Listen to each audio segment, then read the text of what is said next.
And Yeah. all right, let's kick this off. E3 special podcast. Okay. You haven't seen this, right? The Watch No, Dogs? nope. Okay. This is like a whole new take on what Watch Dogs is going to be, and it's a pretty cool idea what they're going to do here, how they're going to approach you, like how you play the game and everything. Here, I'm going to cue it up.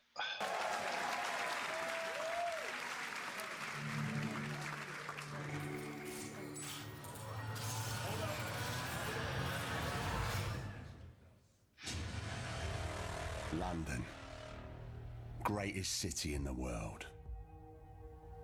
Well, used to be. Let me turn the.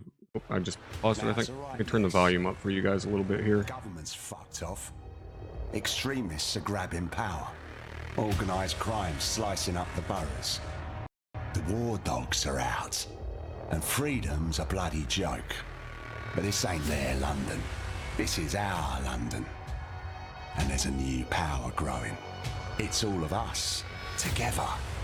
We're building a resistance, one recruit at a time. What's my favourite operative up to this evening? And no, I never say that to the others. Scouting talent, Bagley. So gob shut, eyes peeled, yeah? I have no eyes, and if I did, I wouldn't peel them.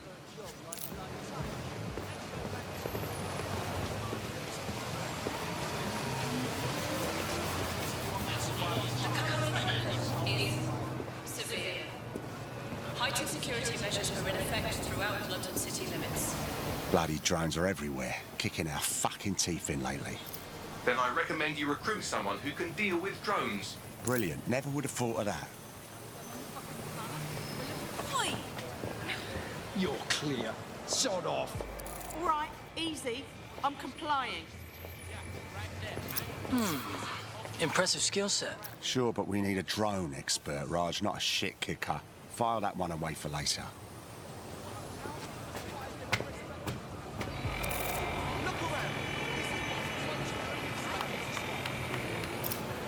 Are you concerned about the... Did you catch that? No. His his if you look at his perks,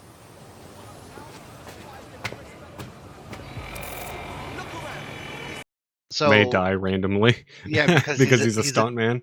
He's addicted to adrenaline, so his heart might just stop at any moment, which is interesting. There's like a little bit of an RPG thing going on where Yeah. like, they all have different stats and different perks, and the what they're getting at here is that like I think the way that they describe this is like any NPC in front of you is a potential recruit, and they all have like different skill sets and like different roles for Right. perks and shit like that. So they're like kind of taking like gear from the division and applying it to like people, which is kind of cool. Are you concerned about the increased Albion presence in London? It's a total disgrace. Mercenaries patrolling the street. Get the fuck over here. Me? I ain't done nothing.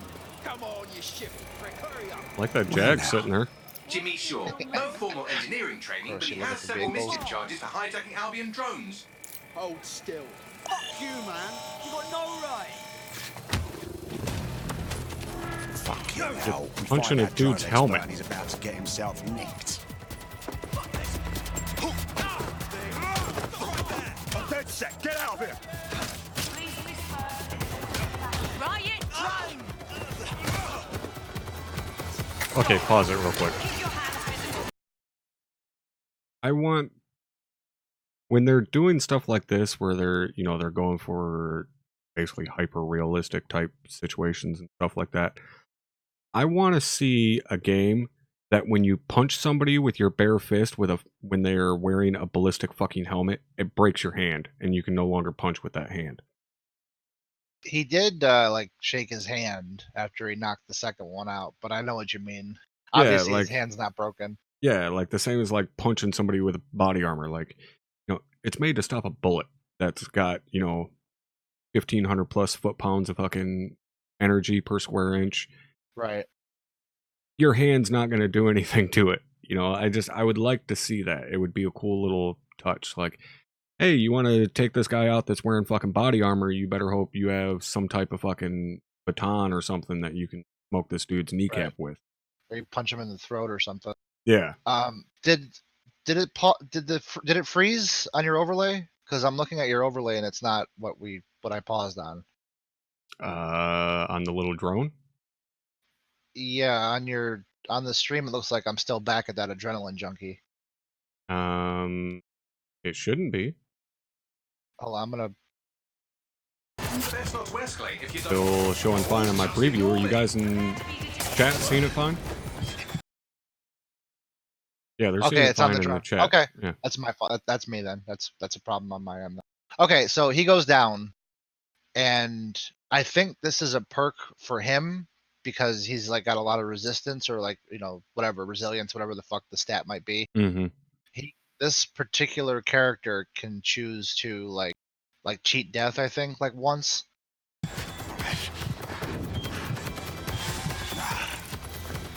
Not today. Don't fuck up the Jag. Yeah, take the black cab. Now disabled. Several chase drones are converging on your position. No shit. Oh god, this driving looks horrible. I think Watch Dogs has always kind of had that. What were you planning to tell me about the bloody checkpoint? Oh, there's a checkpoint.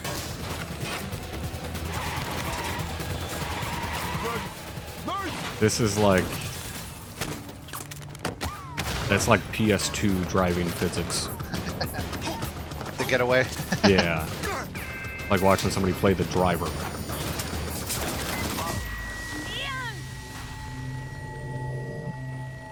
He just got shot in the dick. Fuck! We lost Ian. He's gone.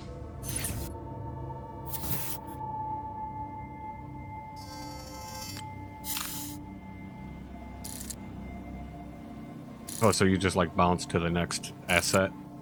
Correct. Like Helen. Lovely evening, isn't it? I used to feed the birds here. Now they're all bloody machines. Get used to it. In the long march of progress, everything dies eventually. Eventually, even you, Bagley, I'm sure. Now, there's my Helen. Speaking of death, you'll never guess what just happened to Ian. Oh, for God's sake, Bagley, a little respect. Then let's finish what he started. He was working on a new recruit, a drone expert. That's promising. What do we know about him? Albion scanned Jimmy just before Ian was killed. I should be able to predict his next move from that data. Unfortunately, his records are locked up tighter than your compression stockings. Are they now? But this case should be handled by the Met. Albion's even taken over Scotland Yard. Complicates matters. And there's my way in. Hello, darling. When you think about it, this old lady is pretty inconspicuous. Yeah.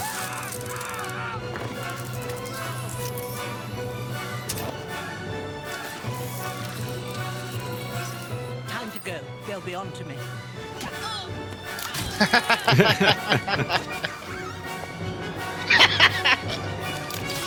tight. Yeah.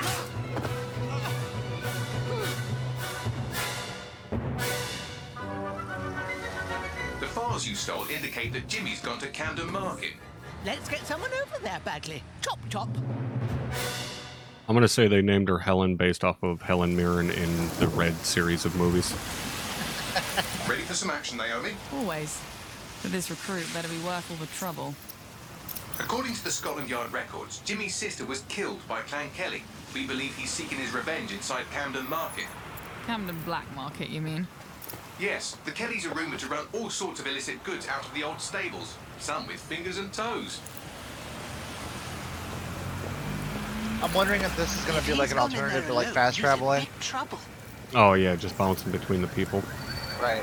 The Kellys have this place on full lockdown. I have an idea. Well, we don't even know. Today, everything's all fine and dandy. It's all we need to get this shit back into fucking streets. And they can.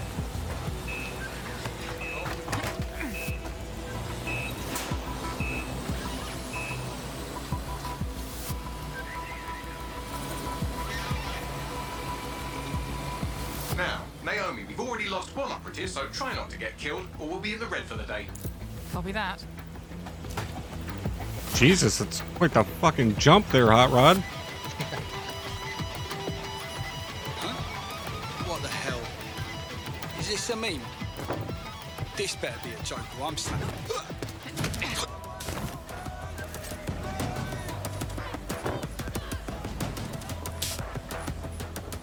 So apparently you can send memes to people's phones to distract them. Together at last through the miracle of course. genetics.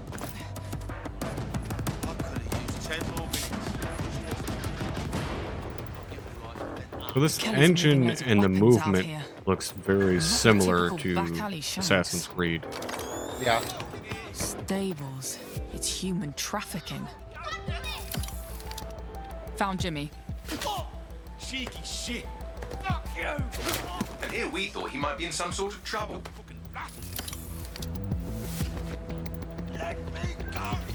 So, how are you going to get him out of there? Lots of hugs and kisses. Oh, Jesus.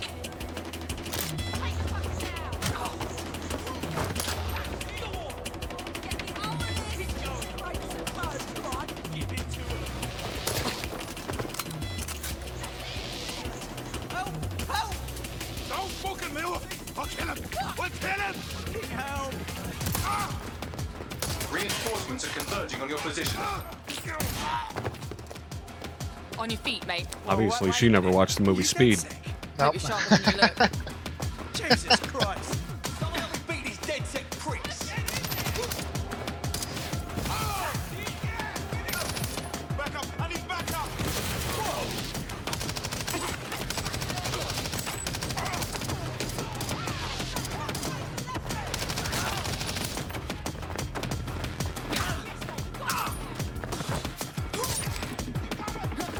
Does the rolling help? Where the hell was she keeping that G36? I don't know. I think I was wondering that myself. Either she picked it up off the ground or she had it like. Okay, that was pretty cool. The takedown, yeah. I'm thinking that they imported like. You remember the?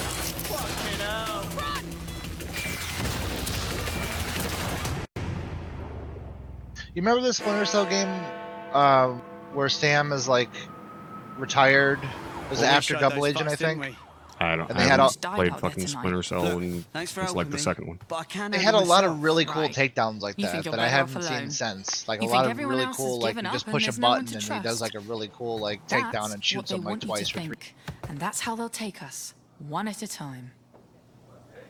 It doesn't have to be that way. Together, we can change things. Wait. What happened to that bloke who helped me? He didn't make it.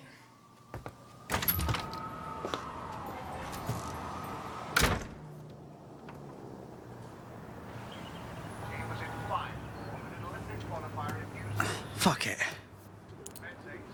God damn, he's been in the bar a long time. Welcome to Dead Set, Apparently they don't have a James. last call in England. Yeah. Looks Okay, like it was a so- lock-in. Where do I go to meet the rest of the crew? You don't need to go anywhere. Look around you. Everyone has a reason to fight, and DedSec is open to anyone. Anyone? Welcome to the Resistance. Another one of those Jags. Apparently, E-type Jags are pretty popular in the future. There's another one.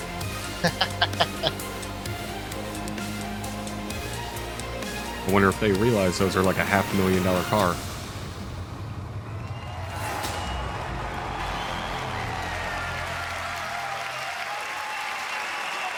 Okay. All right. So, I don't know, I guess kind of thoughts just from watching that video. Like I said, the engine and the movement and everything looks very much so like Assassin's Creed. I never played the other two Watch Dogs. It's probably not something that I'll end up getting just because it's, you know, it's not really unique enough to blow my wig back and be like, yeah, I'll drop $60 on it. I don't know, I guess for some people it might be pretty cool. Just to me, it's not unique enough to justify me playing it. Yeah, I want to. I mean, I have, despite never playing them, I own 1 and 2. I got one for like $5, and then I got 2 for free. I think when I bought my graphics card or something. Oh yeah, actually, I So- think I do own the second one. I just haven't played it. Yeah, And to be honest with you, like Watch Dogs is always not really like has never really caught my eye, but I will admit that that's a pretty interesting like new take on Ubisoft's typical like third person open world. Yeah. Like you're building a resistance and you're literally building the resistance one person at a time, which is kind of cool. And at any point you can be any of those people. Yeah, and I do like that it's set in London. No, it's not in New York, it's not in LA, it's set in London, which is fairly rare for fucking games. So that's kind of cool. Yeah, I mean, some of the hacking stuff and shit like that, watching the cameras and stuff is pretty cool. It's a novel idea and stuff. It's just not something that I'm really into per se, but it's it looks like it would be the gameplay itself would be fun enough. That's just not enough to get me to buy the game. Right. What do you guys in chat think? What do you think of the next Watch Dogs game? What is it? Watch Dogs Legion? Yeah, Legion. Oh, at some point if somebody doesn't say we are Legion, I'm going to be pissed.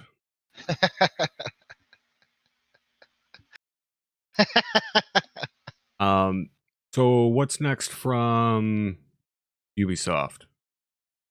I was thinking Ghost Recon. Okay, Ghost Recon. I did one for me, I'll do one for you. Yeah. Real quickly, Scrub, thank you for the 6-month resub. I appreciate that, bud. Hopefully you are doing well tonight. So yeah, Ghost Recon. Let's kind of talk about that a little bit before we actually get into the video. Are you going to show the John Bernthal video thing? Okay, good. It's 10 minutes. So firstly, I want to talk about the first Ghost Recon because I think a lot of people misunderstand my standing on that game or my thoughts on that game per se. Are we talking like 1990s? No, not. I should say Ghost Recon Wildlands, the first of the new ones. So Ghost Recon Wildlands automatically was a good game for me because it's co-op and I could play with my friends. So I knew right away I was going to buy it. Same thing with this new one. I'm going to buy it because it's co-op. I can play with my buddies. Same thing with if I wasn't a huge Halo fan, I'd still be buying Halo Master Chief Collection because it's something that I can play with my friends. And I'll probably end up playing it on my own as well, I'm sure. Now, Wildlands, we played it right off the rip. As soon as it came out, we were playing it. We played the fucking beta and so on. It did have issues, annoying bugs, so on and so forth. We've all joked about the small group of tango thing. And then I know like towards the end, we just rushed through it. We just wanted to get it done because it had gotten very repetitive at that point. But that is a good game. I so much so got my money out of that game. Same with like the Division 1 and the Division 2. I got my money out of Ghost Recon Wildlands. We played it for I don't know, I think it was 2 weeks, maybe 3 weeks. And I had like 60 or 70 hours or something into it by the time we had finished it. Absolutely 100%, in my opinion, worth the money, provided you have friends to play with. I don't know what the single player experience is like because I never played it by myself. It's really bad.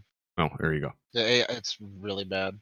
Now, the second one, like I already said, I'm gonna be playing it. I've already made that decision. It's not a matter of like, ooh, is the story interesting enough or have they changed enough for so I don't give a shit. It's 4-player co-op. I can play with my buddies. I'm gonna end up buying it. It's gonna be $60 well spent because we're gonna play it for at least fucking 30-40 hours, and it's gonna be with my buddies. So I'm gonna end up dropping the money no matter what. I don't care if it's changed at all. It could be the exact same game in a different setting. I'm still gonna play it. Now, I was talking about this with Lester. I can't remember if it was you or if it was with Hackman the other day. I was talking about them getting Bernthal in the Ghost Recon games. It was a smart fucking decision because it's one, he's a fairly well-known actor, especially after Walking Dead, and then more so for me because of Punisher. But he's someone that not only looks the look and can kind of walk the walk, if you will, but he sounds like he knows what the fuck he's talking about. And there's actors that can play the part, and then there's actors that can act the part. Bernthal is very much so that actor that plays the part. He knows how to sound like an operator. It's not just a matter of he's had a lot of training and shit, especially with Punisher, and he's trained with guys like Terran Tactical and so on. He knows how to sound like an operator.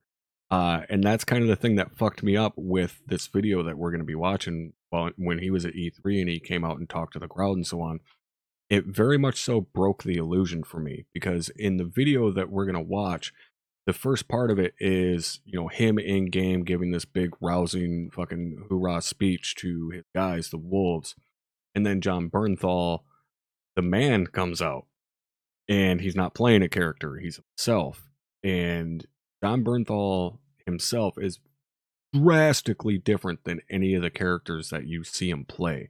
In the game, he basically is the Punisher, as to where in real life he's very cool, very laid back, very mellow guy. So when he comes out and talks to the crowd, it's kind of like, dude, you're ruining the illusion for me, because you just sounded like a total badass, and then you come out here and you're very humble and appreciative and so on, which is good, don't get me wrong, but it's like, you just went from hero to zero real quick. So let's watch this video real quick on Ghost Recon Breakpoint.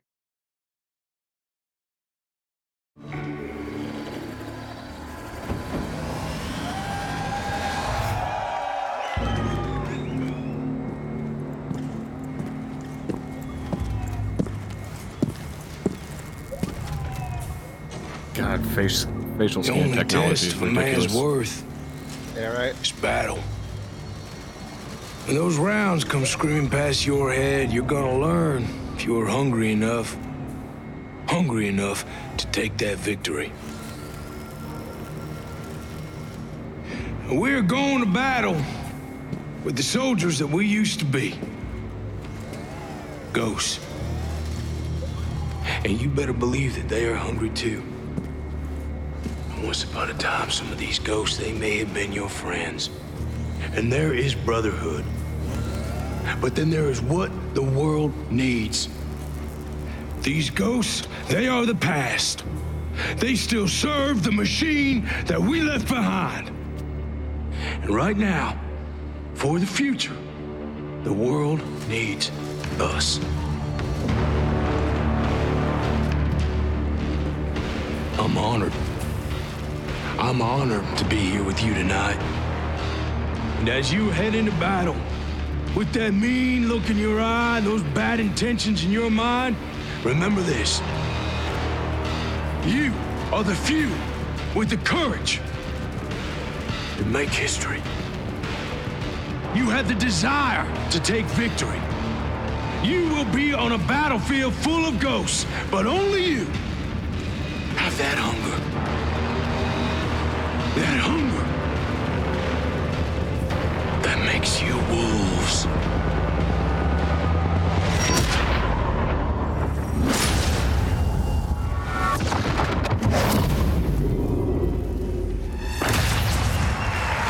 Alright, so let's pause it there real quick.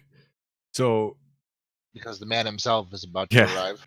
Alright, so that's obviously it's not any gameplay or anything like that.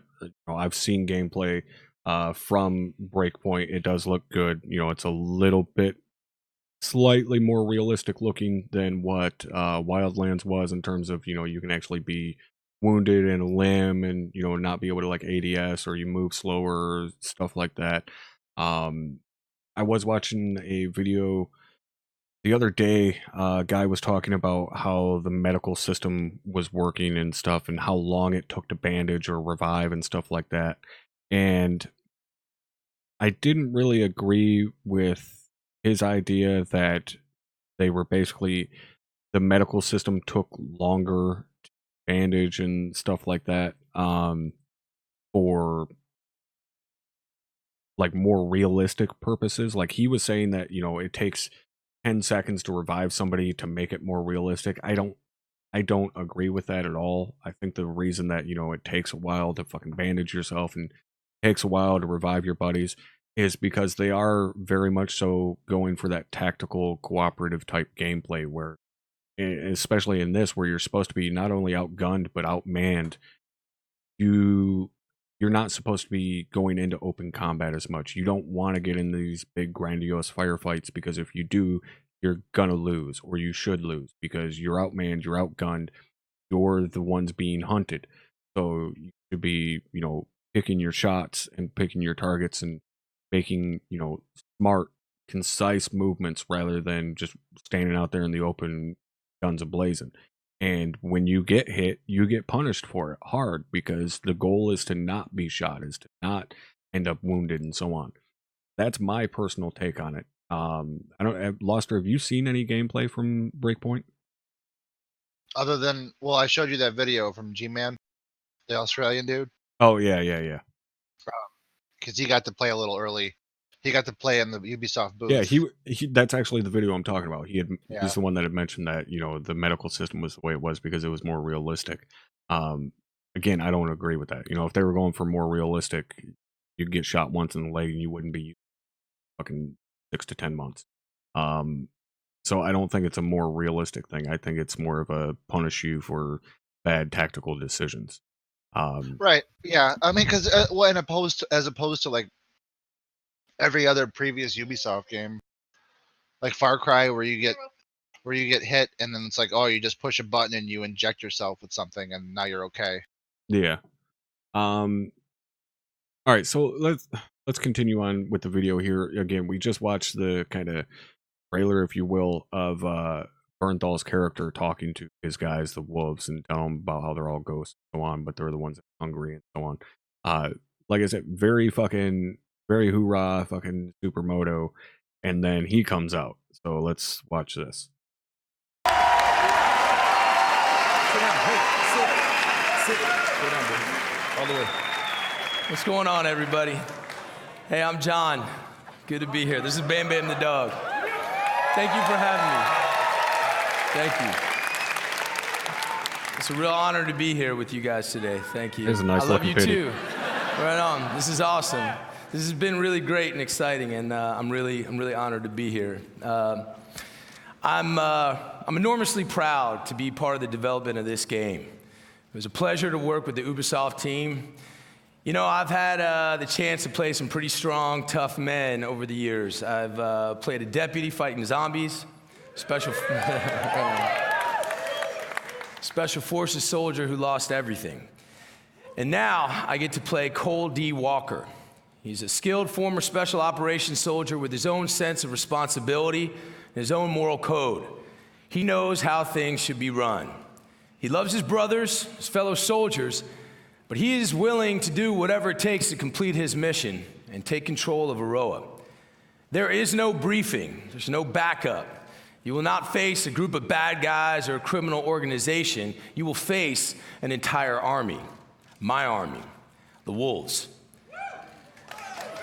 All right, hold on. Let's pause it right there real quick. We've got the numbers. We've got the organization. All right. So at this point, he's basically now speaking as his character from the game. You're coming after my army, wolves, and so on. And that's the thing that made it so weird, is that like he seamlessly slips into talking about this stuff as his character, but he doesn't put on like his character's kind of voice and cadence that he's using throughout the game, whether it be in this new one or even cutscenes that I've seen from the previous game.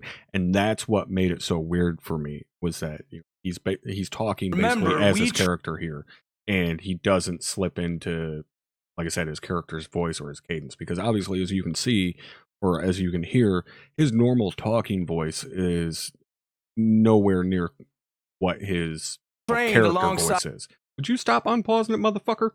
I'm not sorry. Sorry. But it's very different than what his character's voice and cadence is. So it really threw me off when he starts talking like he's his character, and I'm like, wait a minute, what? Oh, okay, I guess.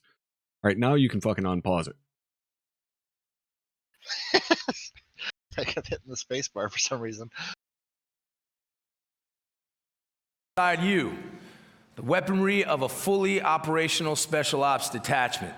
Trust me, there's an unparalleled arsenal of high-tech weapons in Aroa.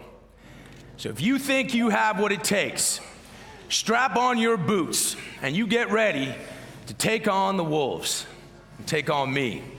See you in Aroa. We'll be waiting.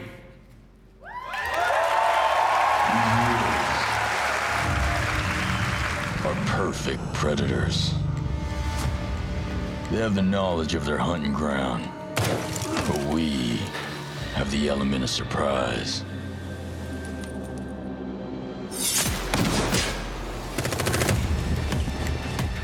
They have the technology, but we have the skills to even the odds.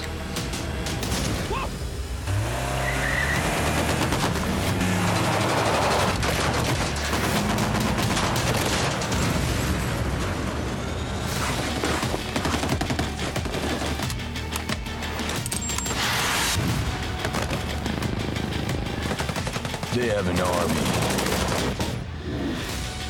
but we fight with our brothers and sisters.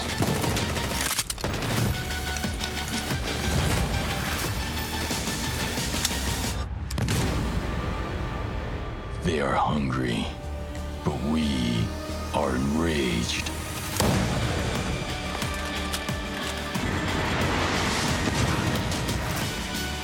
We are ghosts.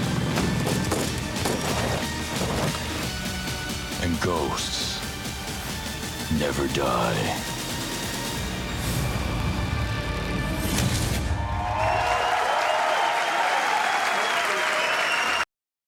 All right.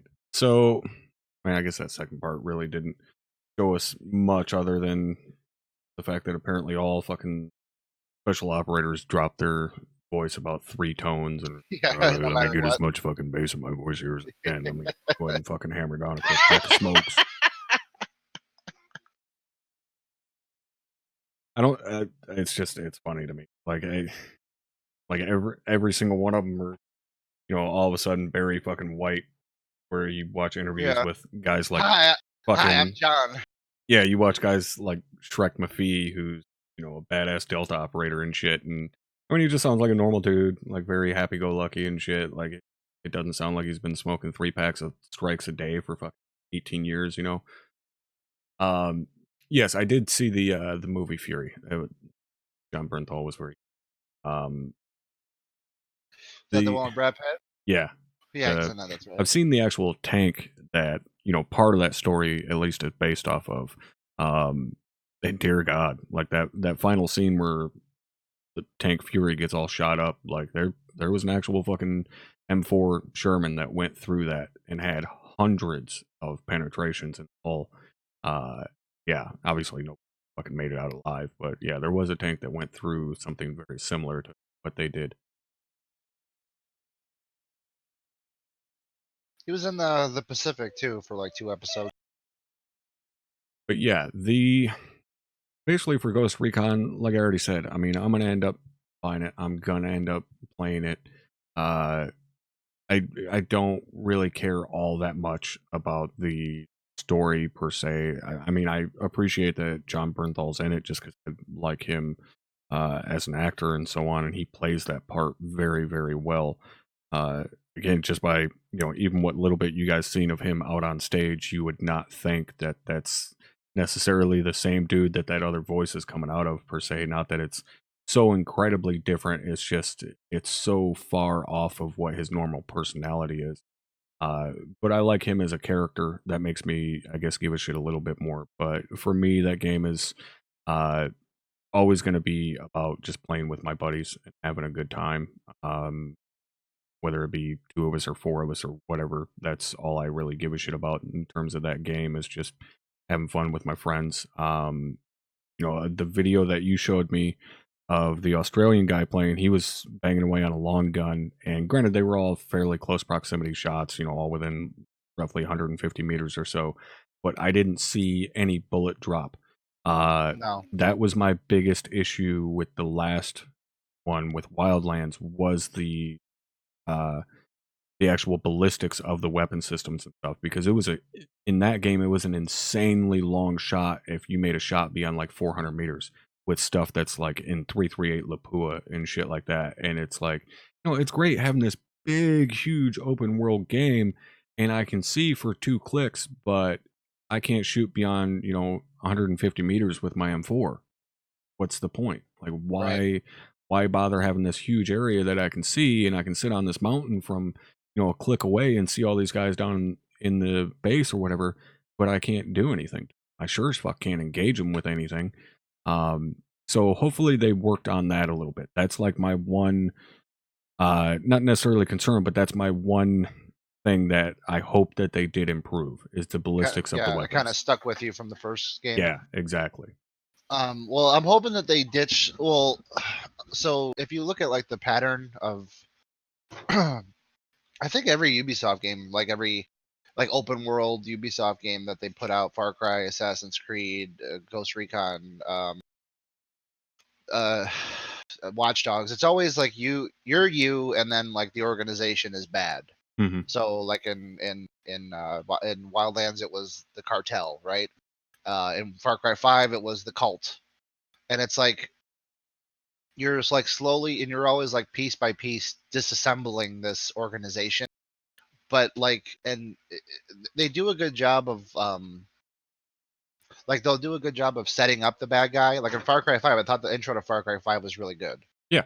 But then you never see him again. So it's like, is this guy really like an antagonist? Because you never really, you know what I mean? Like you don't really like encounter him. Well, that, and I mean, for me, the bigger problem with that was the fact that you get captured like 3 times by his different siblings, and nobody fucking kills you. They just like hold you and torture you a little bit for whatever reason. It's not that they're holding you for ransom, because they don't give a shit about ransom. That never really makes sense to me. Whether that be in fucking movies or games or anything, is everybody. Well, just fucking shoot him. Why are you monologuing? Yeah. I would like to see a game that does that just to fuck with people. Like take a game like this, like Ghost Recon, and you get captured, maybe not necessarily Ghost Recon, but even like Far Cry 5, where like you get captured and you wake up in this room tied to a chair and a dude just walks up and plugs you in the head, and then you end up playing as a different character for the rest of the game. Kind of a mind fuck, like in Modern Warfare when you die in the fucking helicopter and everybody's like, holy shit, my character just died. Like I've never had that happen. Do that again, but with somebody in a hostage situation or where they've captured you. They just walk up and fucking put a bullet in your brain and that's it. Right. Give me 2 seconds. The wife is hollering at me.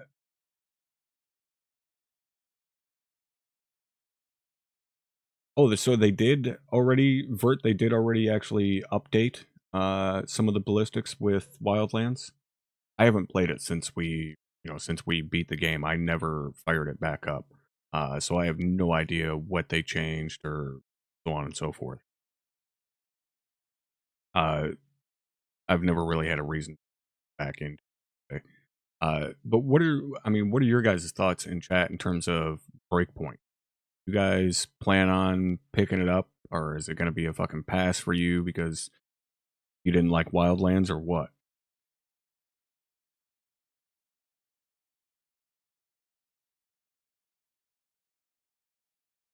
In one of the interviews, they mentioned that you take down different wolves as you go through the game, like lieutenants. Yeah, I mean that's kind of the system that they go and works. Well, what they're doing, like okay, what I'm hearing about this particular game is that what they're gonna do is okay. I'll give you 2 examples. Take Star Wars, for example. You are introduced to Darth Vader like in the first 5 minutes of the movie, and Darth Vader is a persistent threat in the whole movie. Like they encounter him multiple times, and he fucks with them every time that they encounter him. Like that's good. That's like a persistent, like this guy is bad, and he's very clear that this person is the bad guy. But then like you fast forward, I think another example in a game would be like Borderlands 2. Handsome Jack is with you the entire time. Like he's always talking to you. He's always taunting you. He's always like throwing a fucking wrench in your plans the entire game. I think that's what they're going for with this one. Right, he'll be making multiple appearances throughout the game. Right. Like you're gonna know that he is aware that you exist, and he is making every effort to stop you and to kill you. Mm-hmm. What I like I seen, Carolina said in chat, I hope the AI is better. AI is something that's very difficult to do, and I don't mean from a coding standpoint, because obviously I'm not a fucking game developer. I have no idea how much work goes into the coding per se. In terms of the enemy AI, there's really only two ways you can artificially increase the fucking difficulty of the AI, because at the end of the day, when you say you want the AI to be better, that means you want them to be more you want them to be more human-like, which is pretty much fucking impossible to do when you're not playing against other humans. So you have two ways basically to make the AI artificially more difficult. You either A, crank up their skill on everything, so they can see you from farther away, they can see you through, concealment better, and they have better accuracy, or and basically that they can take more shots to put them more on par with you, or B, you make them capable of maneuvering better, which is to me kind of the preferred method, but I would think is also the much more difficult method, because it requires more advanced fucking AI to be able to calculate where you are, where they're going to move to, where they have cover, and so on and so forth. They're taking a lot of the same calculations as what we do as a real person, which is very, very fucking difficult to do, I'm sure. So, it's one of those where, do you make the AI more difficult by doing that? In which case, like I said, it takes a lot more fucking work and may not be doable at all. Or do you do the latter or the prior and increase their skill and everything? Well, that's kind of the route that was gone with the first one, where, their skill basically just goes up and they're able to see you from farther away and they're able to shoot you and be more accurate and so on. But especially for someone like me, that also kind of kills it, because you end up with a guy that's 80 meters away going full auto with a Mac 10 and just fucking smoking you with 5 or 6 rounds from a 10 round burst. And it's like, those are like known as being one of the most uncontrollable fucking weapons to fire on full auto.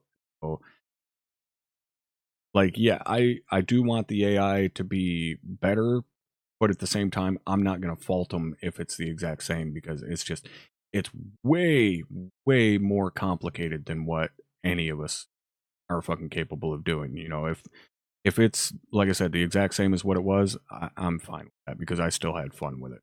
Yeah, when you're dealing with like big open worlds, when you're dealing with like these big open playgrounds, like anything that kind of can go wrong usually will go wrong, because you're dealing with so many moving parts. Yeah. And it's like trying to like program like terrain that you as the player have difficulty traversing. I mean, we've both Zeus for ArmA. Good luck trying to get a fucking AI squad to like climb a mountain, or you know what I mean? Like, or just fucking maneuver on something. Right. And that's very rudimentary AI. You're literally telling the AI where to go, and it can't figure it out. So I can't even fathom like having to have AI take into account cover systems and trees and all that other shit that they have to deal with. Yeah.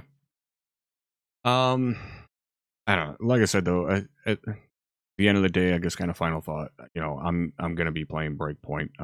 You guys are gonna be seeing me play it. I know Heckman is probably gonna end up playing it with me. I don't know if Drama's gonna end up getting it or not. About as fickle as a fucking princess could be. So I have no idea if he's gonna end up buying it or not. But I know at least myself and Heckman are gonna end up playing it together.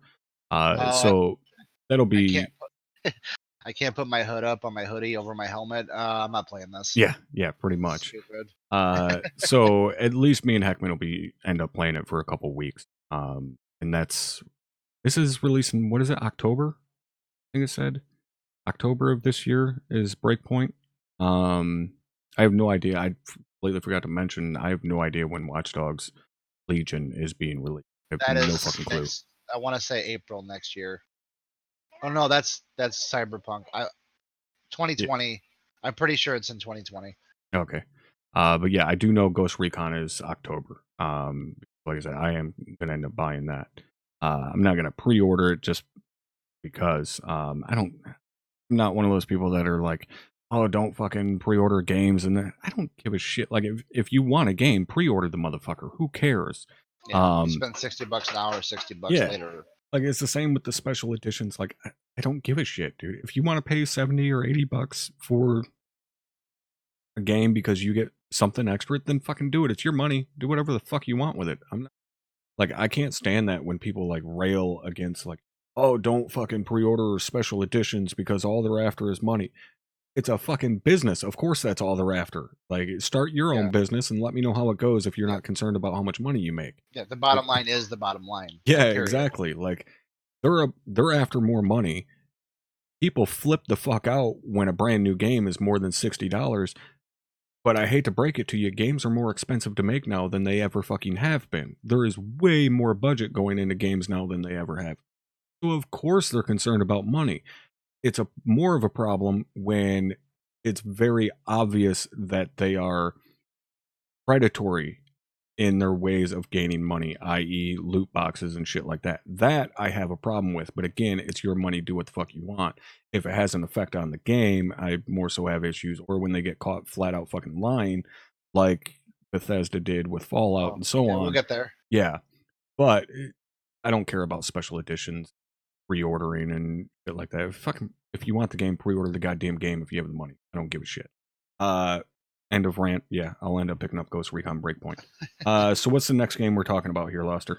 Let's see. We got about an hour left. Wow, we talked about 2 games in 30 minutes in 1 hour. Well, I told you we ain't gonna end up talking for only 2 fucking hours. You bumped your goddamn head. I should have said for 5 o'clock. Oh yeah, speaking of co-op, since we're on that note, give me 2 seconds here.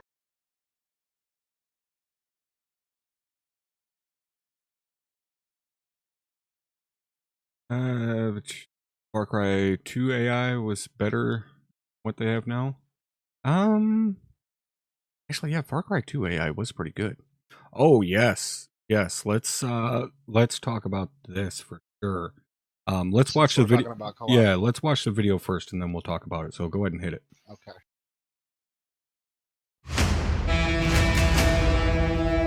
Paris. Nazi country. That's where Papa is, so that's where we're going. We can find him. Together.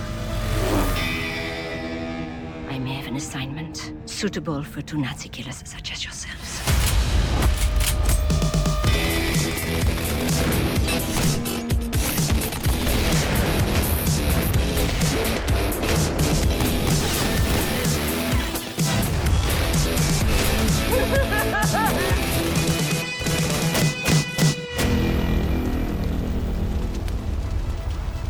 Stewardesses.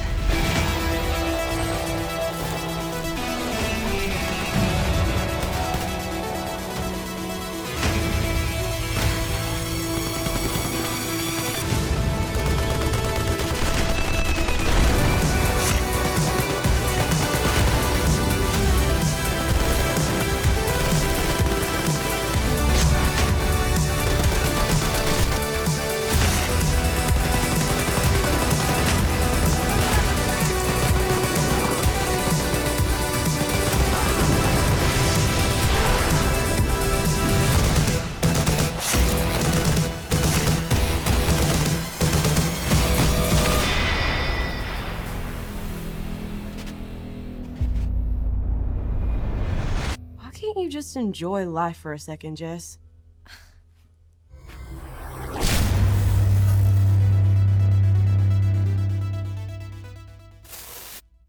I love every fucking bit of that video. Yeah. Every fucking second of it. All right, so before we get to the actual game itself, one, I love the whole fucking 80s theme. Whether you guys realize it or not, that video is so goddamn 80s. It's so good. Most of you guys know, like, I'm a child of the 80s. So I love all the fucking neon and the crazy fucking music and shit. immediately reminded me of Atomic Blonde, even though that was, late 80s, early. It still had very well. I guess no, it would have been 80s because it was before the wall came down. But I just love that setting. To the end of the trailer there, where they match the music to the gunshots. I love that because it was the trailer for Punisher. I think it was the first season or maybe the second season of Punisher. I'm pretty sure it was the second season. They had matched the drum beats from One by Metallica, like the intro part where it goes into the first hook. They had matched the drum beats to the gunshots in the show, and that was badass when they did the trailer. And then they do it here with Wolfenstein. So those two things, just watching the trailer immediately was like, yeah, I'm in. Like I don't care about the game, just based upon the setting, the music, and so on. And then the fact that they did that with the guns, I'm like, yep, I'm in. Now, in terms of the game itself, Wolfenstein, I'm not necessarily a huge fan of the last couple of Wolfenstein games. I'm not big on the super fast-paced shooters. Don't have the reaction times anymore. It's not really my thing anymore. Even like Doom, I love Doom for what it is, and my, I guess, kind of nostalgic attachment to Doom, and especially the music of it. But in terms of the actual gameplay, I just don't really care for it. It's too fast paced for me. This is very much so the same. Wolfenstein is very much so the same style, kind of tongue in cheek, fast paced gameplay. This game is the same way. But what is appealing for me for gameplay for this one is that co-op aspect. I mean, at this point, you guys should know very well that I'm huge on co-op. So while I'm not a huge fan of the Wolfenstein style of gameplay and so on, obviously I like the setting and stuff like that because it's killing Nazis. But just the fact that it has co-op, I'm gonna end up playing this. I have no idea when the release date is or anything like that. But I'm gonna end up playing this. I'll probably drag Heckman along with me and make him buy it or end up fucking buying it for him. Just because.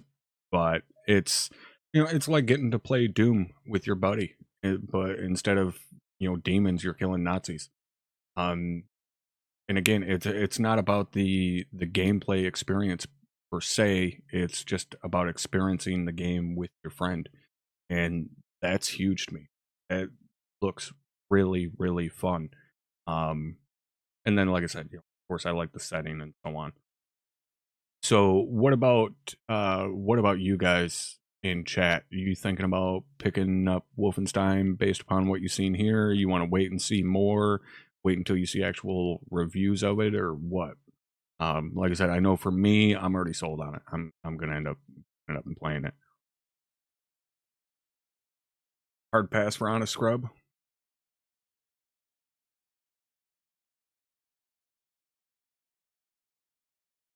That has an 8-bit version of this on old early 90s Gateway PC. Oh, of the original Wolfenstein.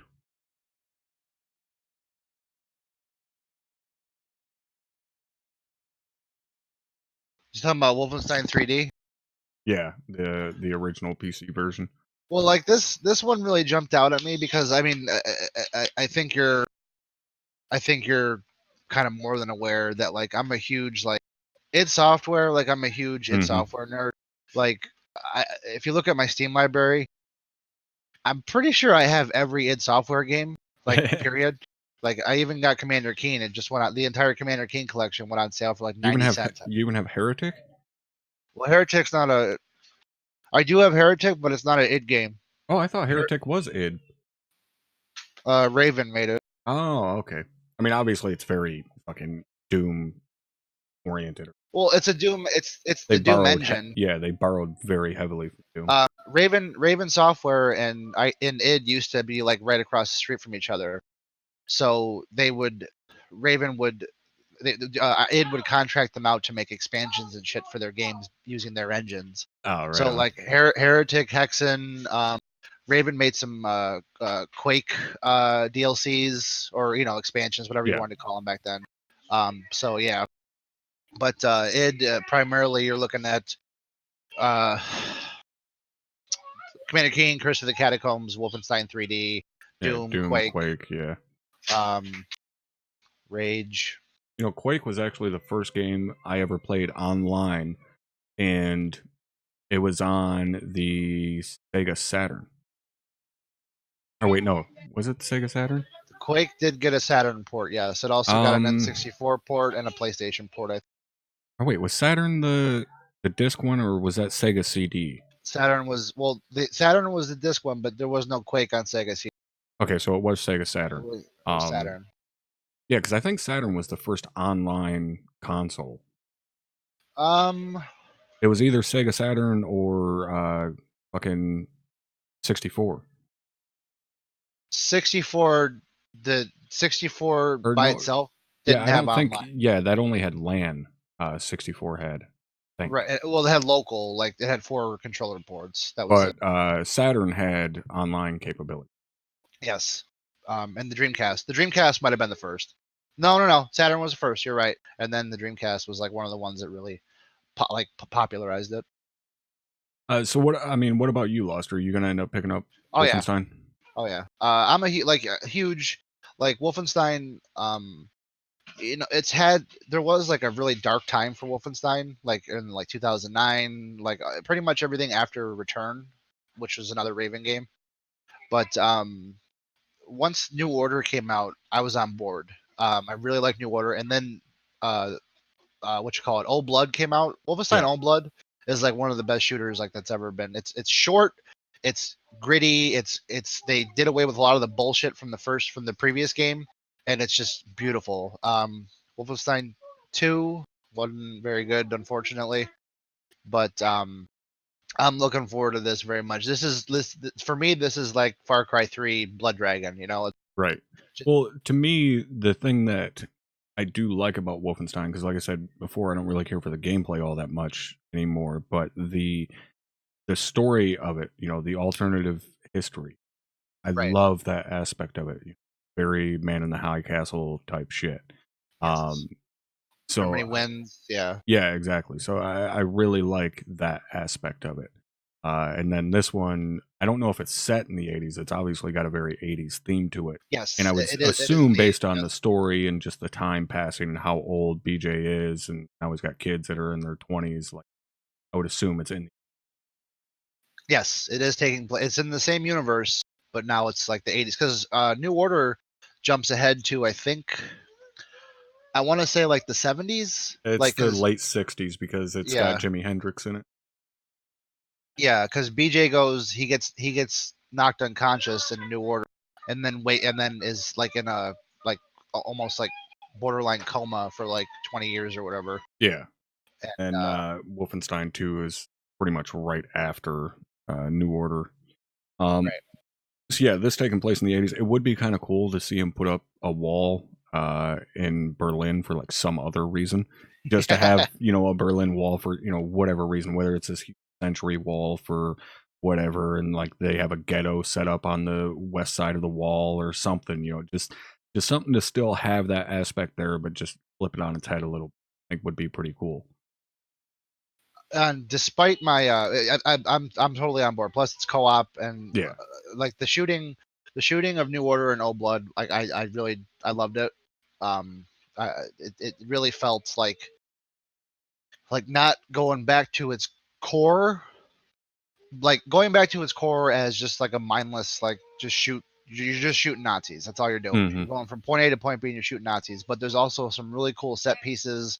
There's a lot of cool new mechanics, like there's a melee system, like you saw it in the trailer. Like you can sneak up behind Nazis and just and it's not just like you just cut their throat. She stabs him. Yeah, she sticks him like 5 or 6 times. Yeah, like just over and over again until he's dead. Like it's just gratuitous, and I love it.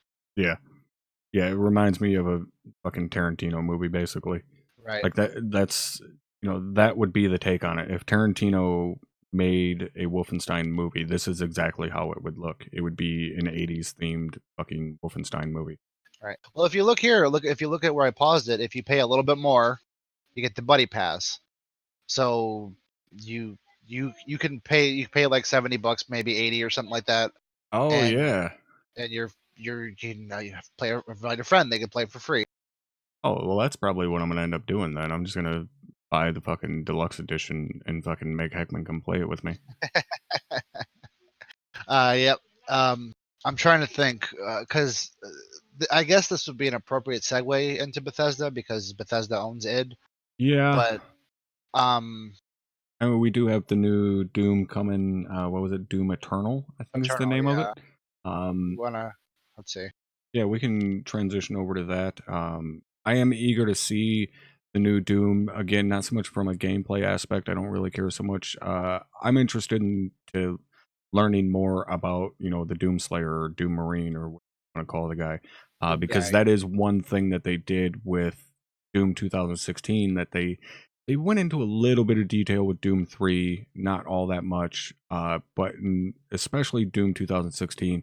They gave you a lot more backstory. They really fleshed out the story in terms of who the Doomslayer was and what he did and where he comes from and so on and so forth. And that part I found fascinating because the original Doom, when Carmack was setting all of that up, like he didn't give a shit about story. It was gameplay first. He didn't. They had a huge. They called it the Doom Bible. It was this huge interweaving storyline of who the Doom Marine was, and backstory on his family, and so on and so forth. But Carmack threw it out. It was like, no, I don't care. I think Story Tom doesn't Hall matter. wrote it. Yeah.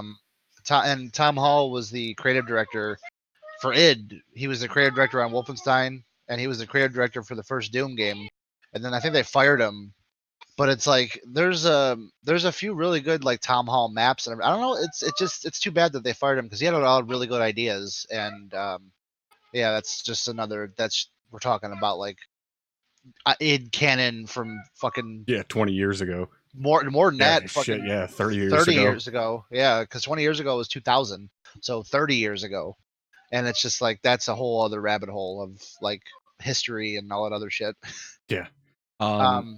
So let's queue up. Let's move on to Bethesda and some of the stuff they talked about. I didn't pay attention to anything coming out of Bethesda aside from Doom Eternal, but I don't think they really showed anything new per se on that, as far as I'm aware.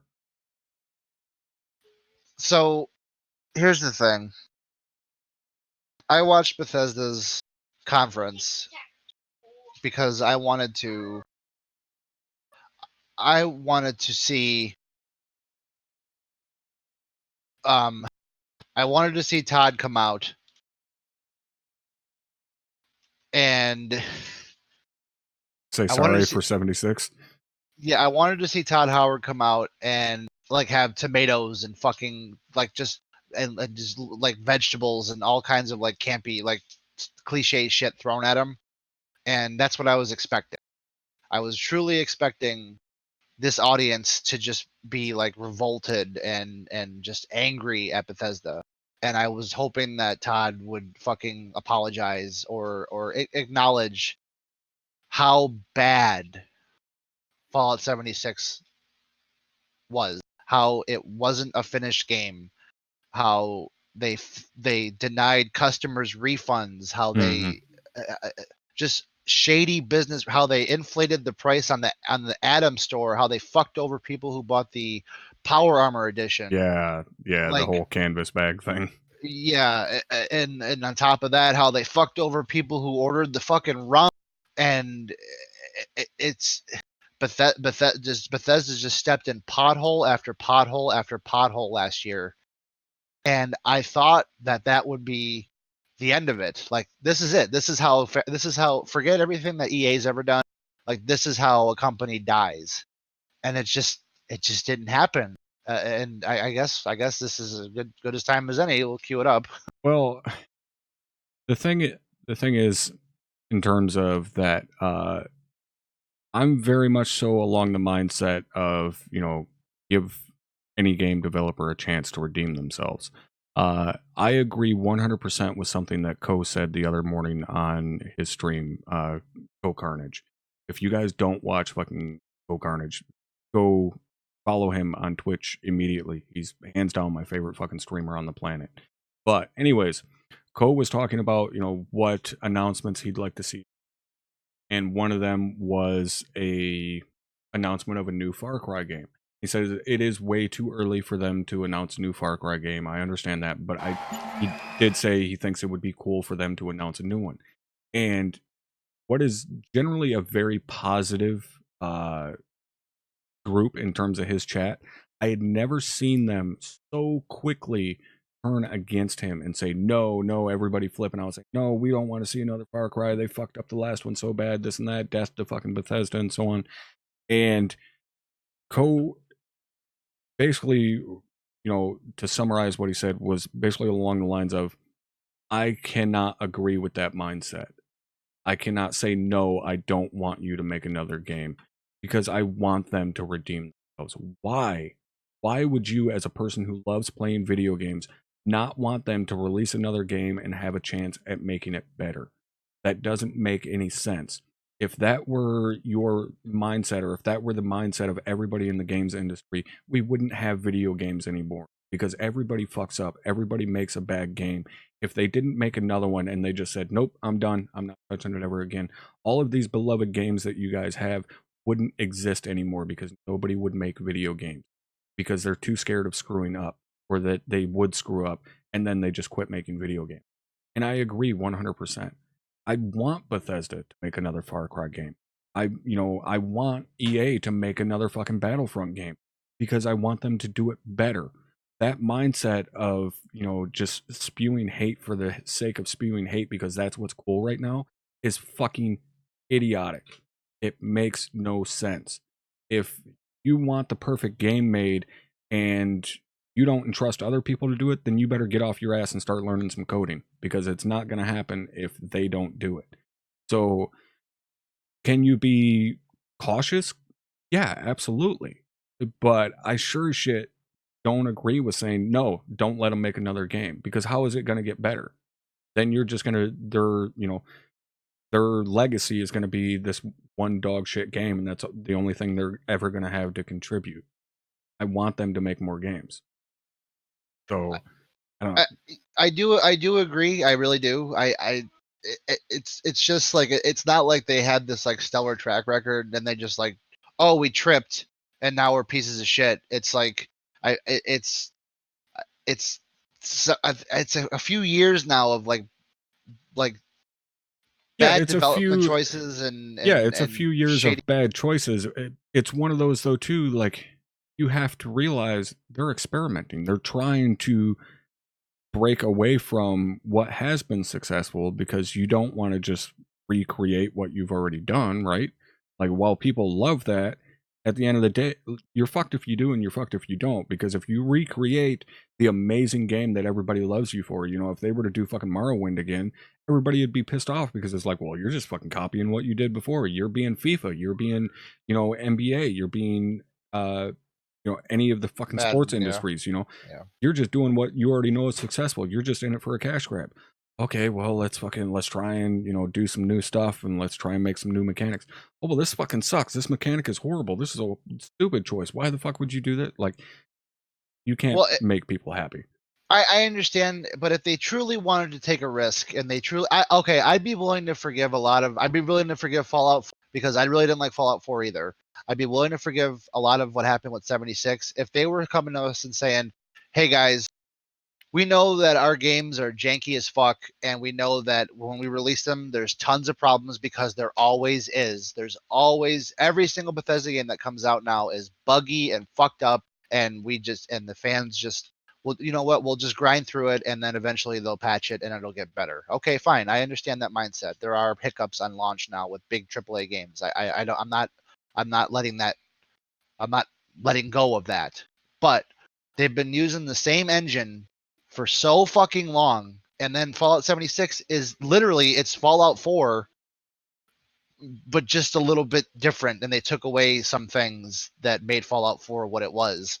And now it's multiplayer, and here's Fallout 76, and it's just plagued with, like if you've been working on the same engine for this entire time, you should have some more familiarity with the tech and how the engine works, and you shouldn't run into these problems anymore, right? I mean, you do it enough times, you're supposed to get better at it as time goes on, not worse. Yes and no. Like, yeah, in terms of the actual coders and stuff being better at it, yes.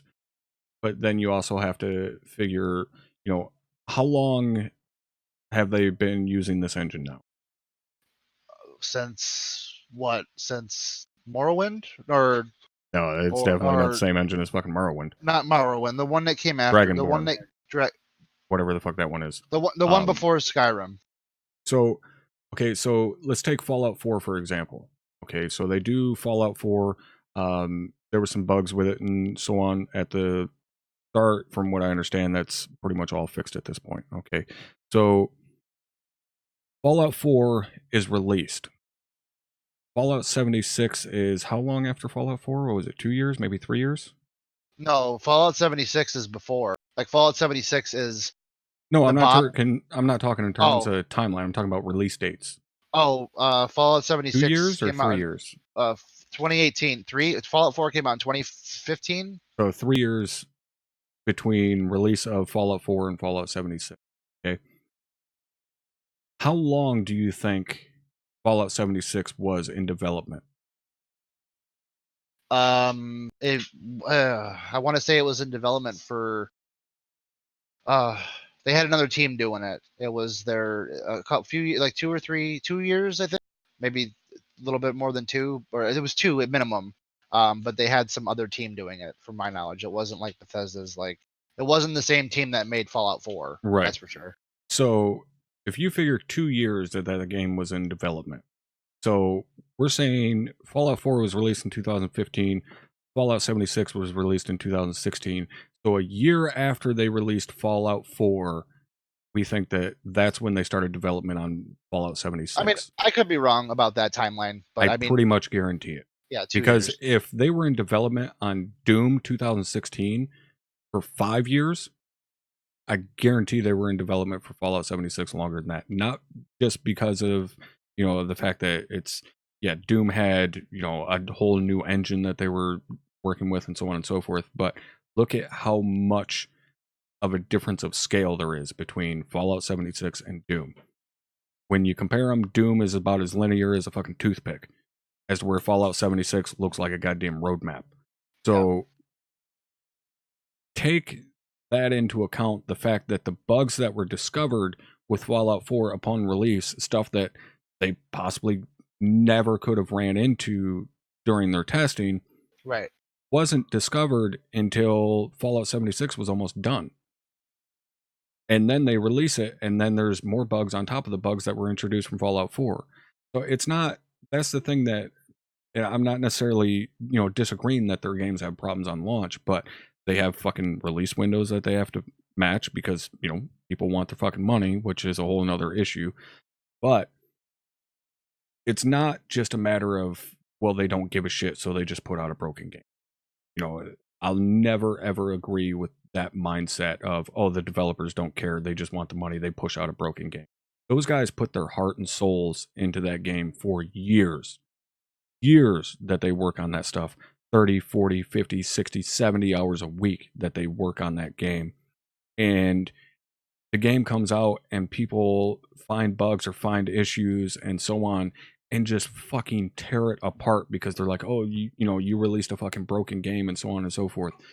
There's multiple contributing factors that can go into why those bugs are there.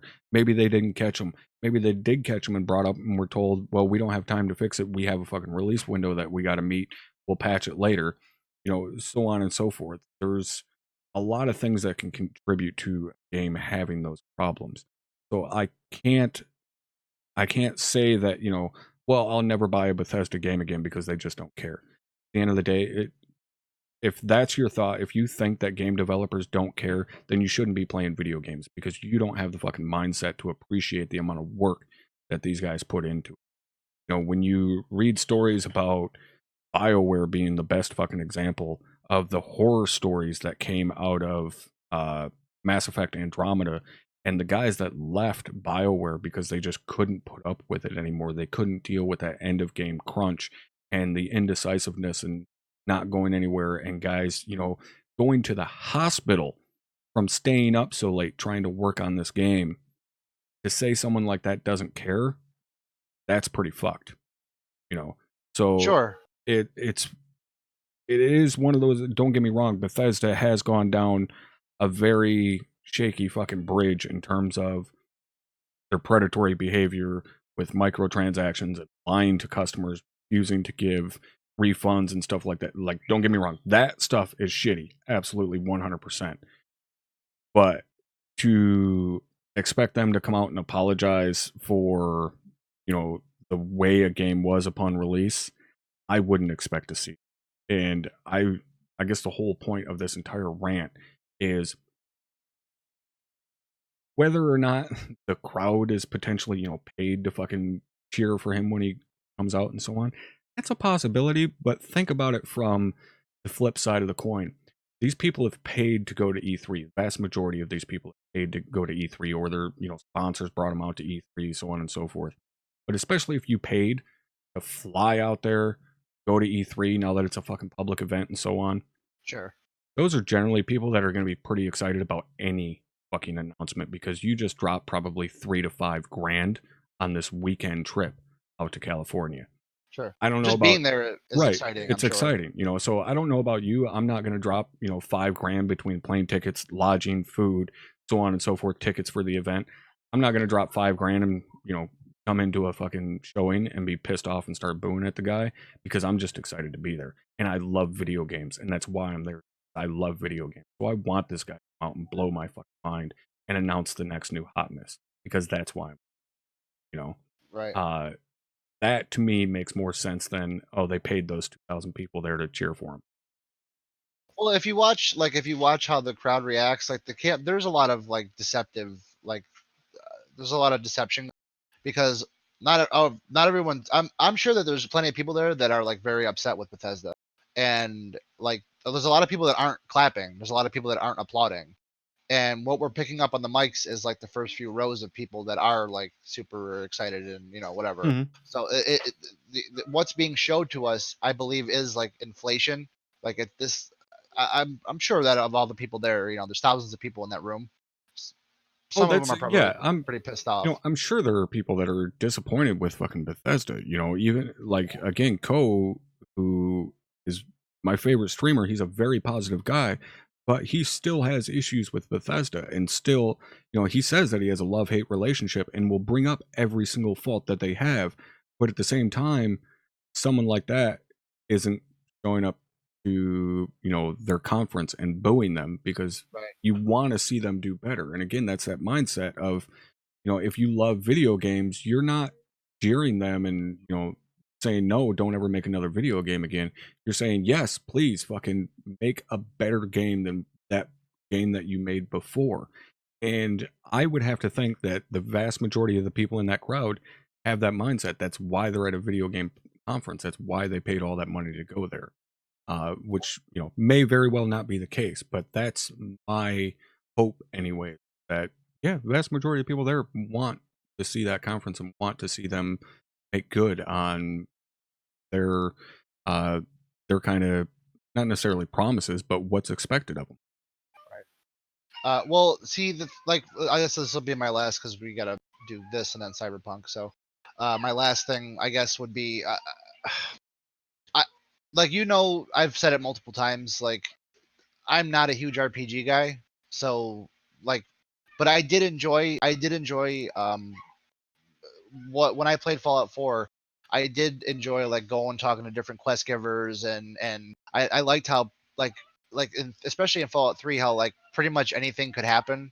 You can kill anybody you want, and it'll affect you. It'll affect your your karma. If it's 3 or New Vegas, it'll if you kill the wrong person, it'll close off certain quest lines, shit like that. Right. All that was really cool to me, but I don't know how many more. If Bethesda comes out and says that Fallout 5 is, well, it's not going to happen, because all they're doing is giving us more Fallout 76 content, but and a new Elder Scrolls some more ESO content. It's like this. By the way, it's still on the same engine. By the way, it's still like if ArmA 4 comes out tomorrow and it's ArmA 3 engine, I'm gonna be pretty disappointed. Like if it's the same shit, you know what I mean? Like I'm gonna be pretty upset about that, and I wouldn't bother like putting any money into it. Like at least ArmA 3 was. I mean, it's the same engine as ArmA 2, but it's got it. You know, they gave it like a paint job, and it's got physics. Well, you know, as good as physics as they can get. It visually is different than the ArmA 2 engine. It's not as like heavy or shit like that. But anyways, Well, I guess that's my. I don't know if necessarily like I don't necessarily have a problem with that using the same engine per se. Like that game still looks gorgeous to me. You know, you throw on Fallout 4 and crank everything up, game looks fucking beautiful. You know, on lower settings it might not look as good, obviously, but it still looks really fucking good. Now, is it as fucking nice as like something in the Frostbite engine? No, obviously not. But they didn't fucking build it in the Frostbite engine. They built it in the engine that they know how to fucking work, and still had problems. So imagine what the game is going to be like when they do have to switch engine and they still have the same issues that they had before, where they're running up against a deadline and stuff like that. Like that to me would be my guess as to why they're primarily focusing on throwing out more content for their established games. I wouldn't be surprised if they are making an engine change, and they do have the new Fallout in development right now because they're learning how to work the new engine that they're wanting to use, whether it be something that's already established or if they're making their own. That would be my guess as to why they're not, you know, they're not alluding to any new content or anything like that because they want to work on a new engine. Right, and I like to, because Vert keeps bringing it up that we've been using the same fucking engines for a long time. Like the Unreal Engine, it's always been the same. The Frostbite engine is pretty much always like, yes, that's well, true. It's the same name, but it's a different engine. Like it's constantly being upgraded. Like yeah, you're gutting it and then rebuilding it and adding to it and shit like that. Yeah, they're on to like Unreal Engine 5 or something. Right. My point being is that this engine that Bethesda has been using since, you know, for however many years now is like is like broken. Like it's fundamentally broken. Like maybe it works fine when they do things on a smaller scale or whatever, but you have this consistent same like goofy AI shitty like weird fucking game breaking bugs where it literally breaks the game and you can't play it, and it happens with every Bethesda game and they keep doing it. Like I guess that's my problem is that they just keep doing it. That's also the fact that because that's the engine that they know and that's the engine that they know how to work. You know, it's the same argument that can be made with the Frostbite engine. And again, the horror stories that we heard from BioWare on working on, you know, Anthem, that they were forced to use the Frostbite engine. And that engine is not made for that style of game, but they were forced to use it by EA, and that caused huge fucking problems throughout the entire game because they didn't know how to fucking work it. So I didn't play Anthem. I forgot to ask you about that. Man, you played Anthem. It was fun for what it was, but I don't want to get too sidetracked. Let's fire up the Bethesda shit here. Sure, I'll open it up with Todd. Get an update from our friends at one of the most celebrated development studios in the world, Bethesda Game Studios. Please welcome studio head and my good friend, Todd Howard.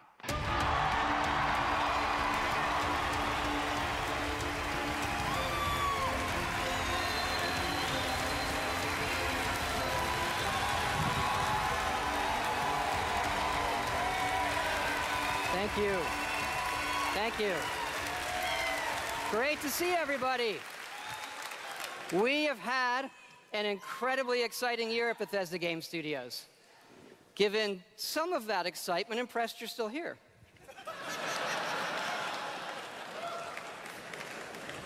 All right, I was a little self-deprecating. Actually, over the last year, we've had over 60 million players in our games, our most ever. And it's all of you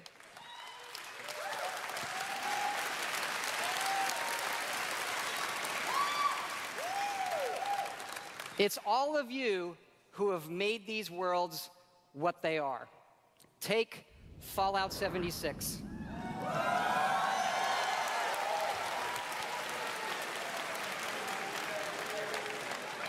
A type of game we'd never done before. Had a lot of difficulties at launch.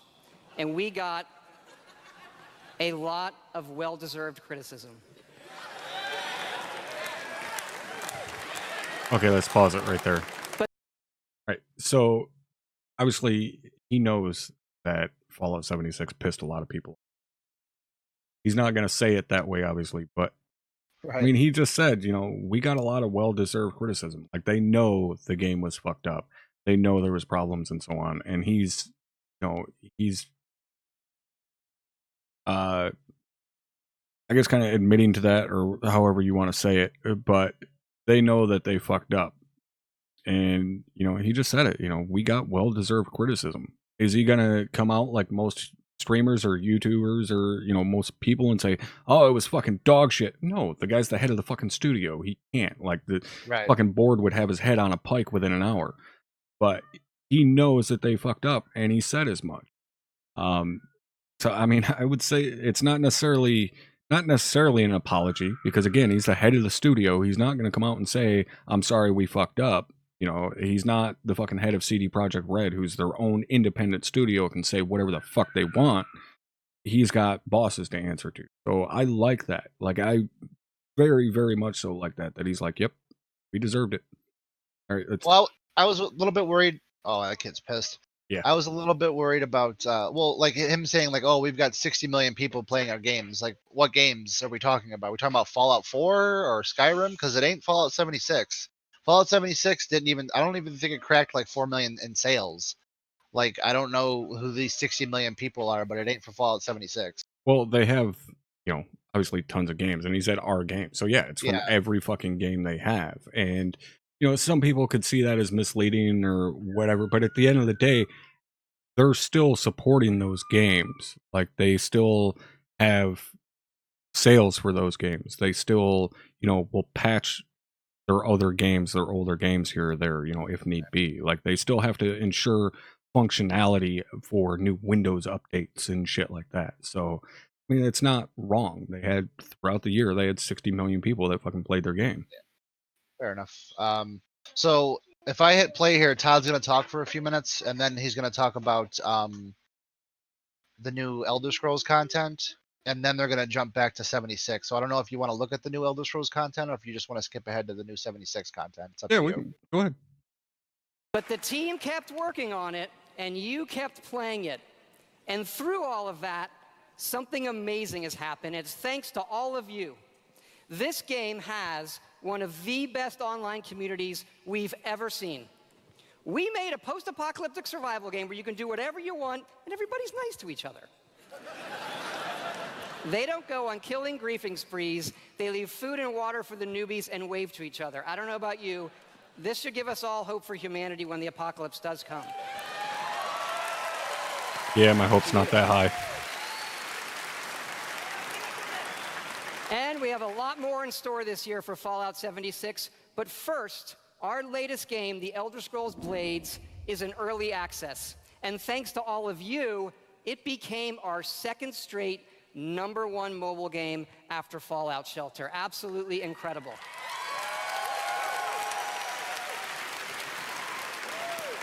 And to tell you what's coming to Blades, let me introduce project leader Craig Lafferty and art director Matt Carafano.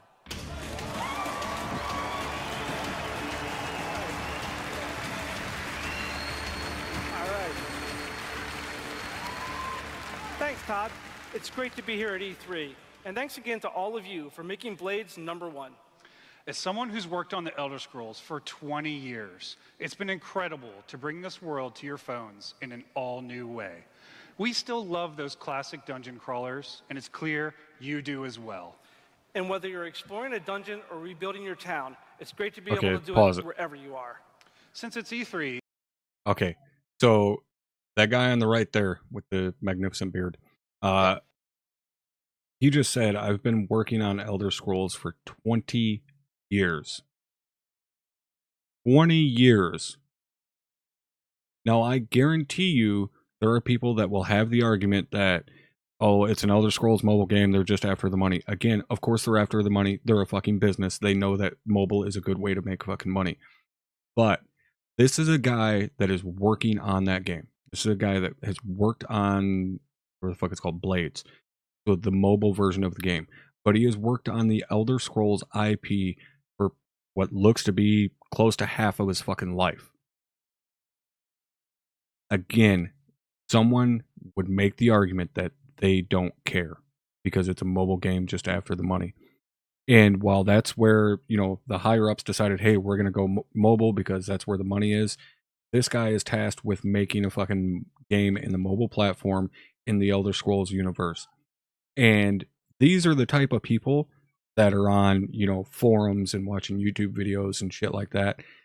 These are the types of guys that see those fucking videos of people saying, oh, they're just a piece of shit, they don't care about the game, and so on and so forth.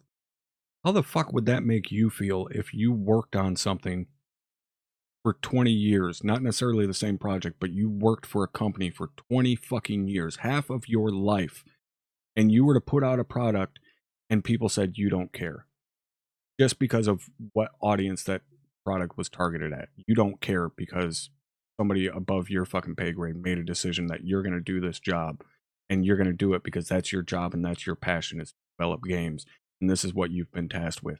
But you've just been told by every fucking person on the internet who, you know, people watch and so on, that you don't fucking care about your life's work. Yeah, that would be very crushing on an individual level. Yeah. I would more so target, like, I guess it would be aiming a little bit higher, like how Blizzard, like, hey, Diablo fans, you know what I mean? Like, yeah, like that makes sense. You know, the guy basically fucking insulted everybody there on stage. What, you guys don't have phones? Like, it's a pretty stupid fucking thing to say. But that's not what people do. You know, they don't say, you know, the individual, like, oh, this, you know, whoever it is that made the decision to go mobile is a fucking asshole that doesn't care about the player base and so on. They don't do that. They say, oh, Bethesda doesn't care anymore. They don't give a shit about their players. They don't care about their IP, their properties.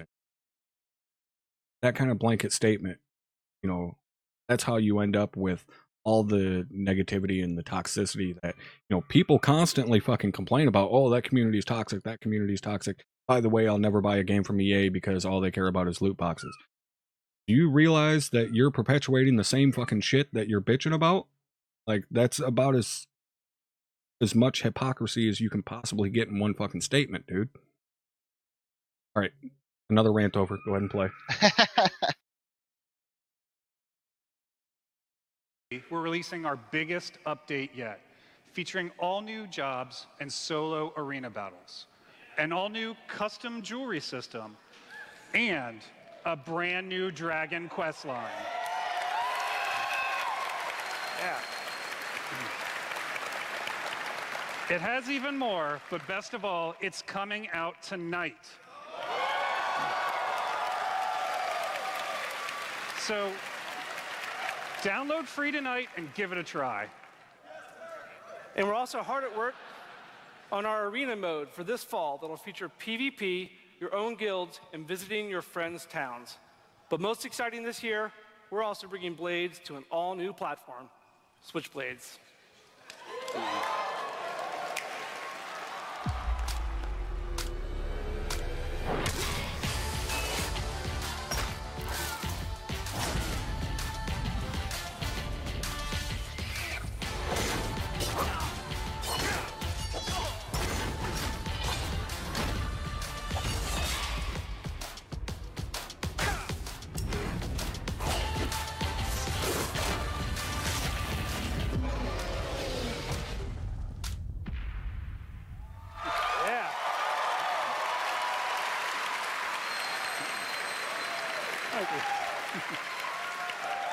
Yes, Blades is coming this fall to the Nintendo Switch, and yes, it's still free. Oh, wow, that's actually pretty big. Blades Nintendo is is letting a free game on their platform. You can play on the go, on your TV, and with motion controls. But best of all, it's cross-play and cross-progression with the mobile version. So you can start tonight on mobile, and all your progress will carry over. And it's playable here at E3 in our booth and Nintendo's. Yeah.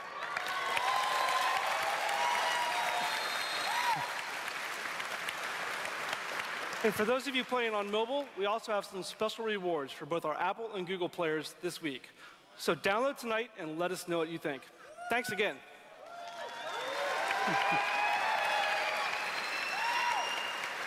Now, let me introduce Jeff and Tom to tell you what's coming to Fallout 76.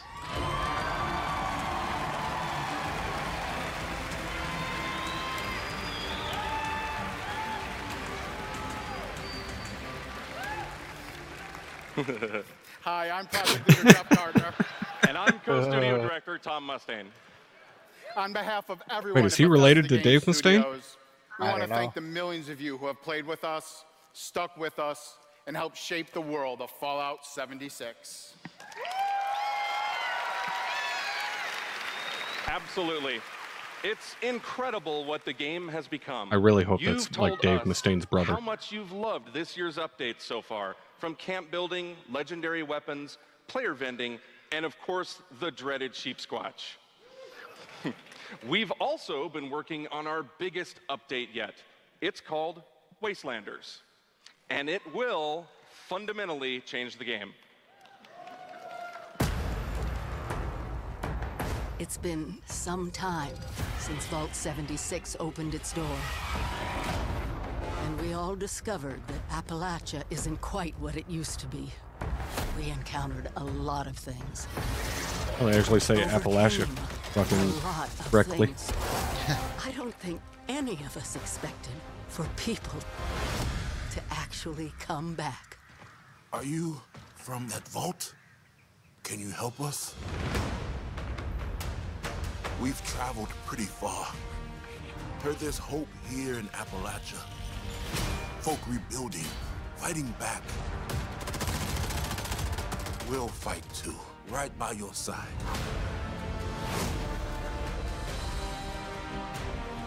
We've been everywhere and seen everything. And the one thing we've learned is this. You gotta claim the wasteland before it claims you. The question is, are you with us or with them?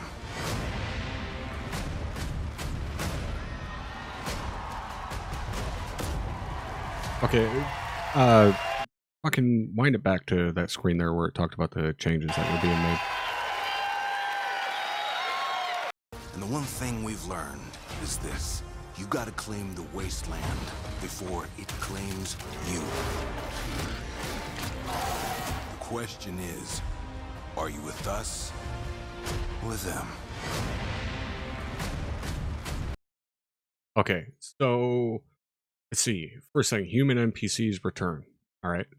So that was like one of the biggest complaints. 76, right? No human NPC. Even from the announcement, you know, that was a huge complaint. Hey, why is there no human NPC? So on and so forth.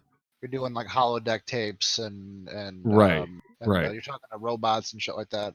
Yeah, so they're putting those back in. I mean, that's good to see. That's like the number one complaint that people had. Not in terms of like bugs and stuff like that, just in terms of the overall game. That's the number one complaint that people had, was that there was no human NPCs. So they listened there. They're immediately putting those back in. And when I say immediately, okay, putting something like human NPCs into the game isn't something like a fucking patch hotfix that you just do overnight. Like, you're talking about all new coding being put into this game. This is a huge update just to do that, just to put human NPCs into the game. I think people way too often overestimate how easily something can be done. You know, when you take like our fucking mod pack for ArmA into example, you know, look at how long it takes to make a change on the mod pack when it's something of, you know, you're talking about 5 lines of code that needs to.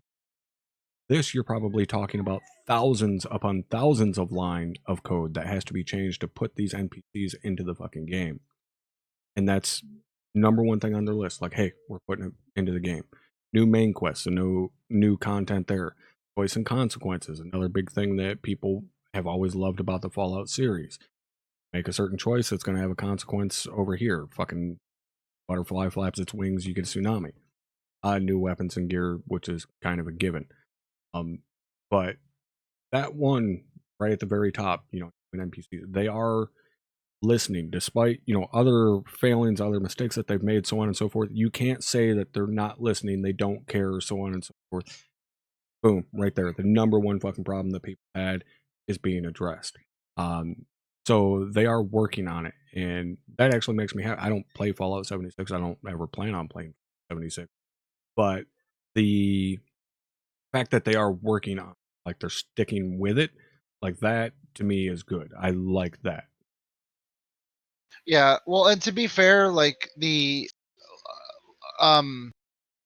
was like, okay, like Fallout 76 has a bad launch, really bad launch, and it's very similar to, like, you know, No Man's Sky had a really, really bad launch. Siege had a really, really bad launch.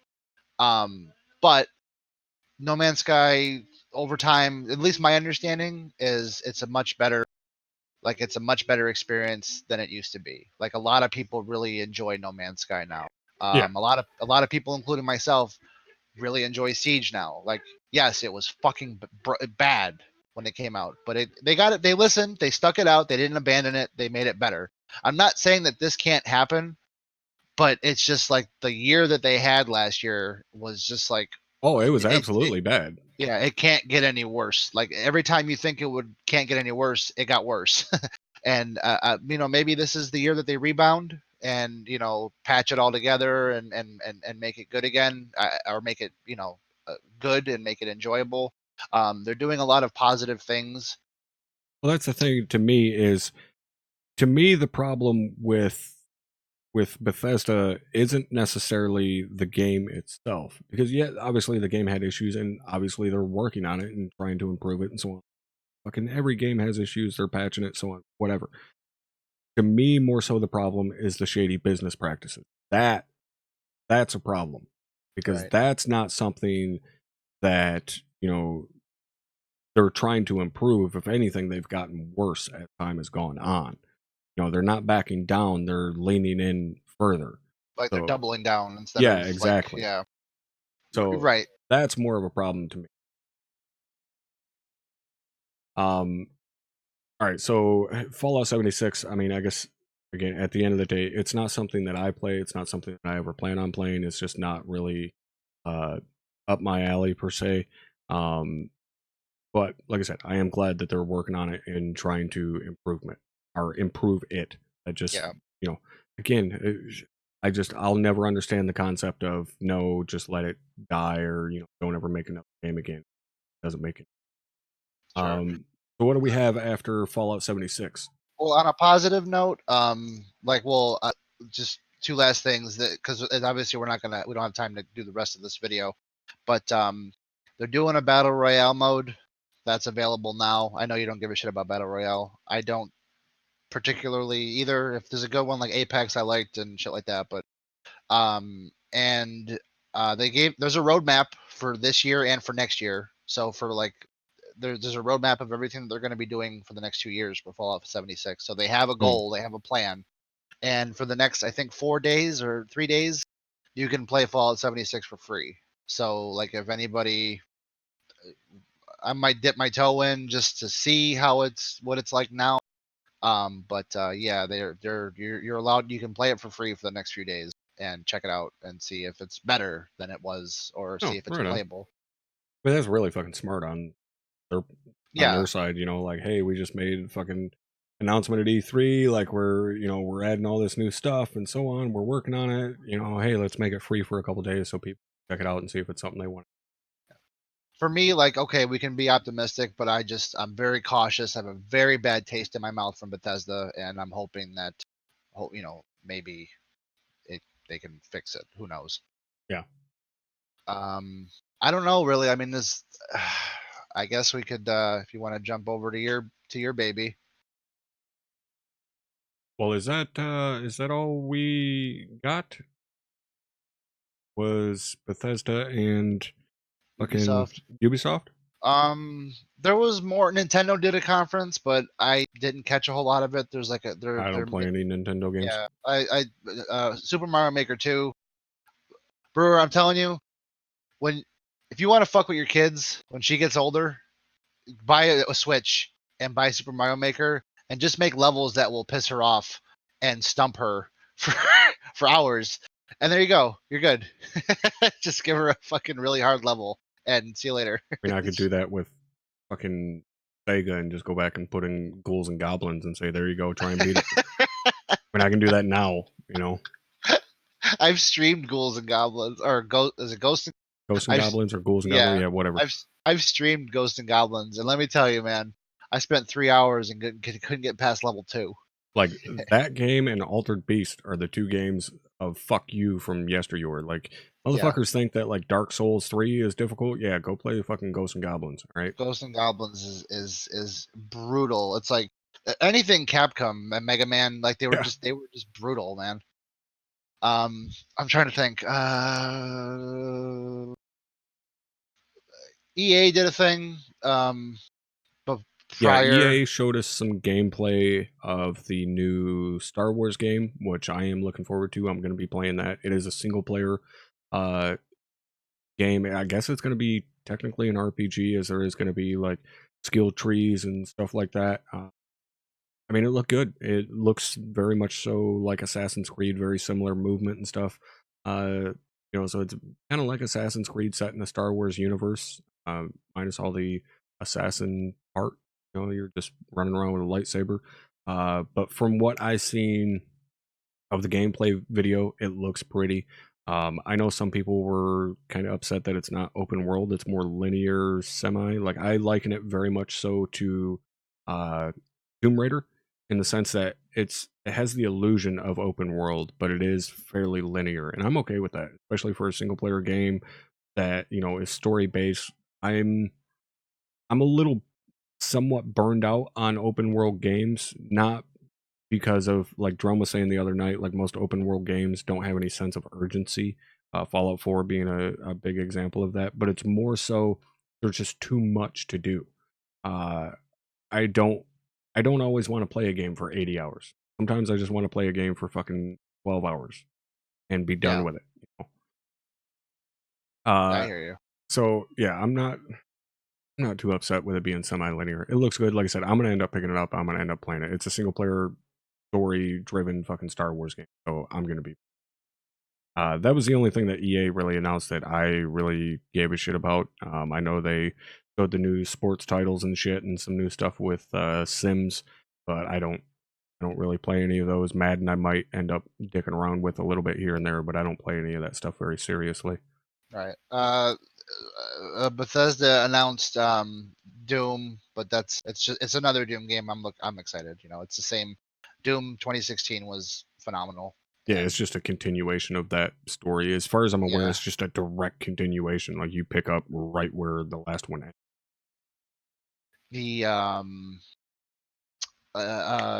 They're doing they're releasing a mobile game for like a Commander Keen adventure game, like a platformer thing.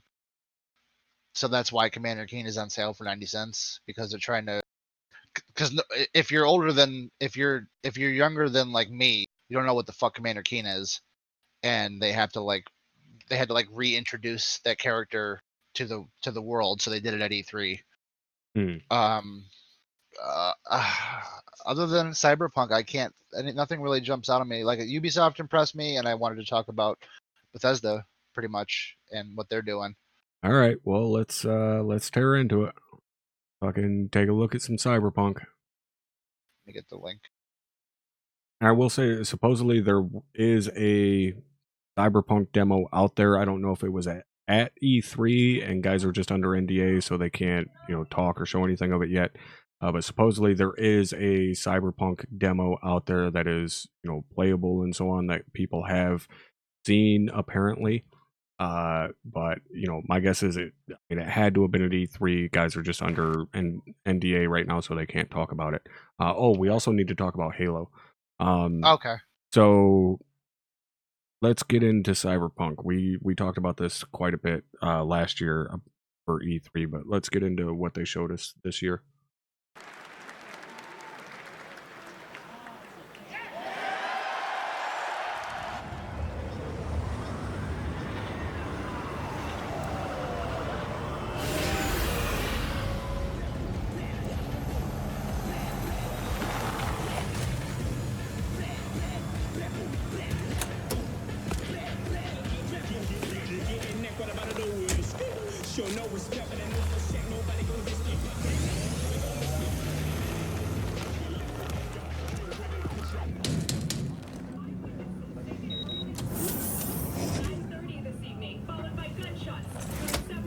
This guy looks like the spawn of fucking Commander Shepard to me.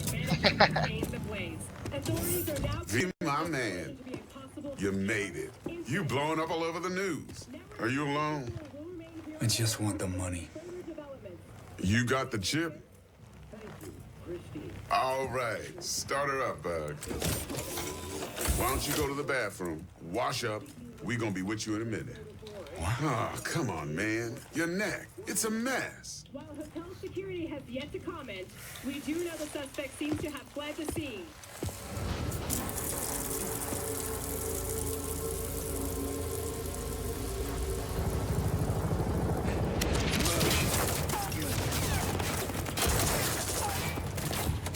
Initiating combat mode. Go! Destination confirmed. Woo! That's what I'm talking about! Alright, in and out! We're rich! Oh, we are going to the major leagues, Jackie! Jack? Oh, no. Okay, get to a clinic, now. Mr. Wells' condition is critical. Go! Immediate medical It's gonna help be okay. is required. Just hold on. Hey, just think about all the good that we're gonna have, huh? Why the fuck is this video censored? Microsoft, I guess. Sorry. Cocksuckers.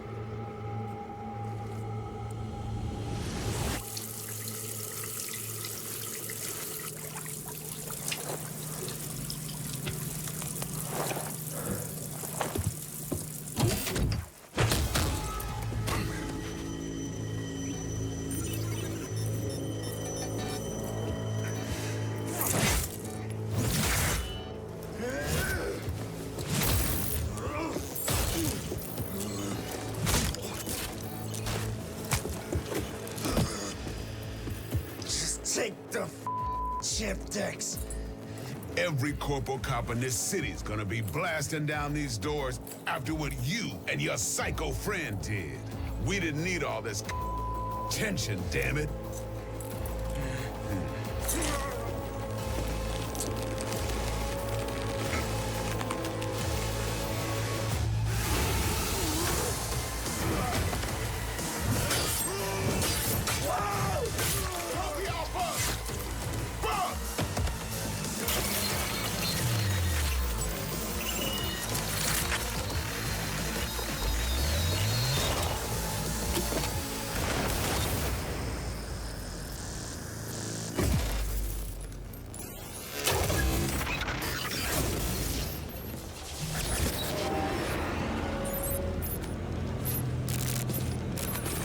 Wake the up, samurai. We have a city to burn.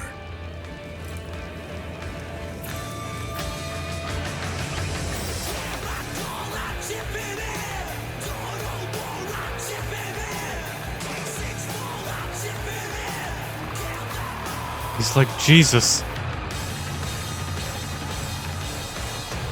Please welcome Keanu Reeves. You don't have to say his name.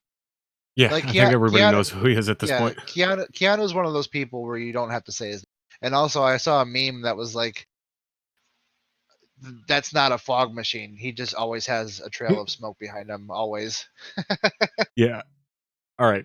Really, we don't even need to watch any more of it. I mean, in terms of what Keanu Reeves says, it's really nothing that big to do with the game aside from the release date. He does give us the release date, which is April 16th of 2020. So a little less than a year is when it's supposed to be released. That being said, GDPR has already said multiple times the game will be released when it's ready. So that means if it's not ready on April 16th, it ain't going to be released. They'll delay it. And that'll probably piss people off. And they ain't going to give one flying fuck. Because, again, CD Projekt Red can do whatever the fuck they want. So when they delay the game for 2 months and people get pissed off, they're going to say tough shit. The game will be released when it's ready. So I would not be surprised if the game does get delayed. If it comes out on time, great. Of course, I'm going to be happy. If it gets delayed, great. I'm going to be happy because that means the game ain't ready yet and it ain't up to their standards. And if it ain't up to their standards, I don't want that shit being released. So let's get into a little bit here in terms of what we just seen. Obviously, you know, this is all, it's not that much different than what we seen last year, you know, so on and so forth. The biggest thing here is the fact that Keanu Reeves is in the fucking game and they gave us a release date. So, release date, already talked about that. Keanu Reeves being in the game, me and Heckman were talking about this the other day. You know, of course, it's surprising that Keanu Reeves is in the game. It's not necessarily that surprising to me that he's in a video game. I've seen interviews where, you know, he does say that he's a gamer, he plays video games and stuff. Given the way he is and the fact that he is a fucking nerd, I wouldn't be amazed if he played the original tabletop game at all and kind of knows the material a little bit. But I would not be surprised if he's a fan of The Witcher 3 and, you know, Project Red came to him and said, hey, do you want to be in our next game? And he probably jumped at the chance. Wouldn't surprise me at all. The character that he plays, I think Johnny Silverhand is the name of the character, who is a established character in the original lore of the tabletop game. Apparently what it is he is contained within the chip that they talk about there, I think is the gig basically, but he's not a character that you're actually interacting with in the sense of the world. He's basically in your head and he is going to follow you throughout the game. So it's not just a, you know, one and done, he makes an appearance and he's gone. He has the second most amount of lines in the entire game in terms of voice acting that character or main characters, depending on if you play male or female. But he has the next most amount of voice acted lines in the entire fucking game. So he's with you throughout the entire fucking game. Which He's like is Tyler Durden, basically. Exactly. That's that's what Ko was talking about when he was mentioning this. You know, that he's your Tyler Durden. Yeah, Keanu Reeves is new Cortana. Yeah. So yeah, he's in the game. He's hyped for it because coolest people on the planet.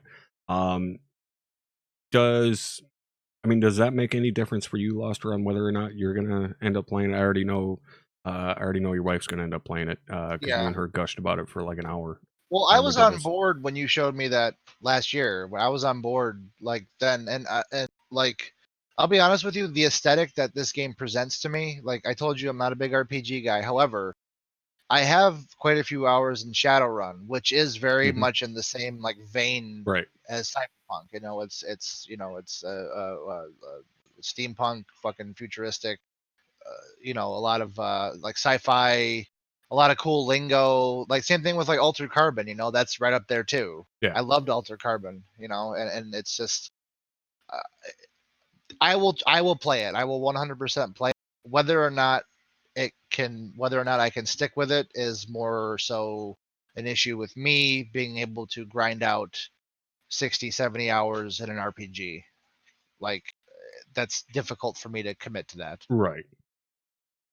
Yeah, this is, I mean, it's going to be, you know, it's going to be like Witcher in terms of its scale. In fact, they said it's going to be even bigger than Witcher in terms of scale and, you know, just content overall.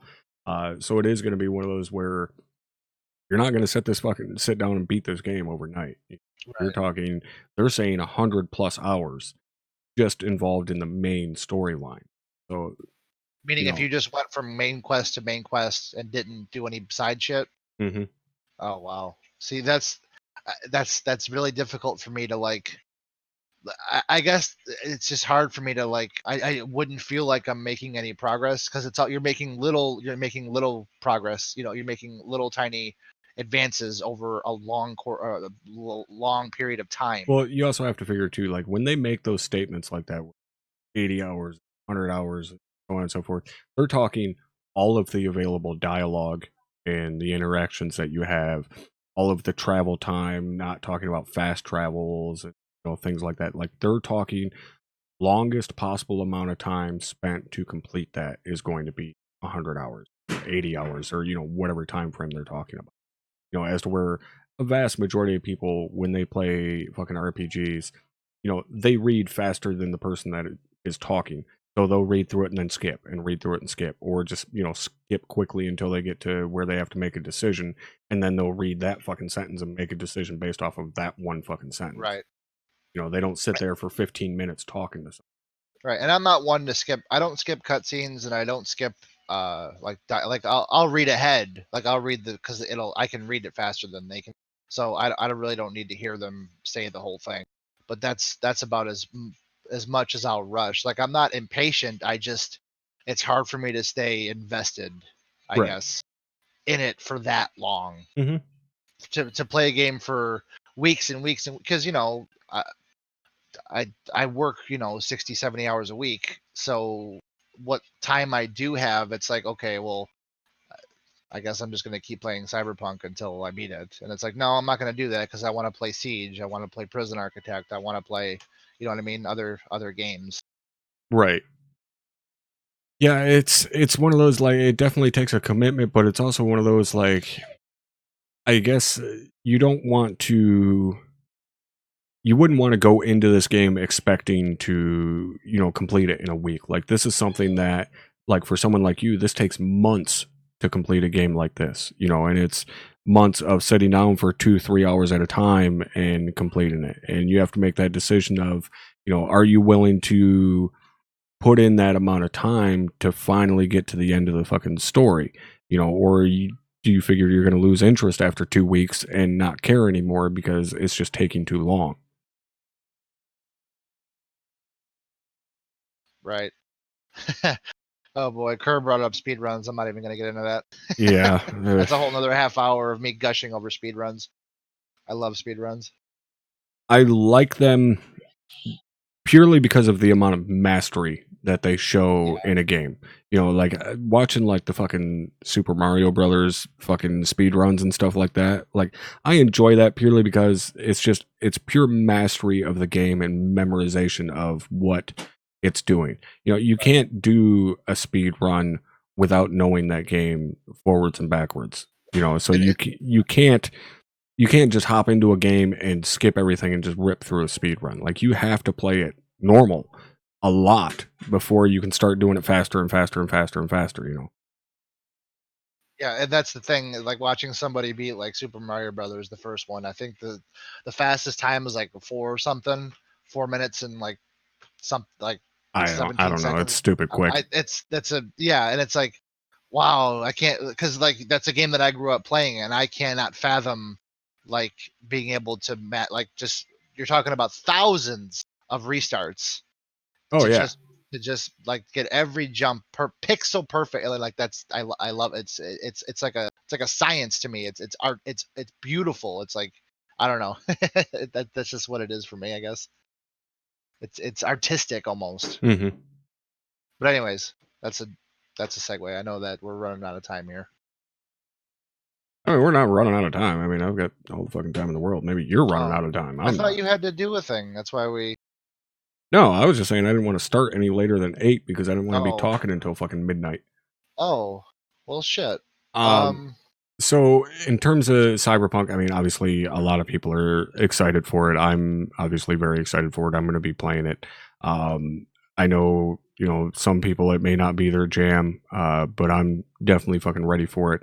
Obviously the biggest thing from E3 this year was, again, the fact that Keanu Reeves is in the game, and then, that there's a release date set for April 16th of next year, which again, if they hit it, great. If they have to push back, I'm fine with that as well.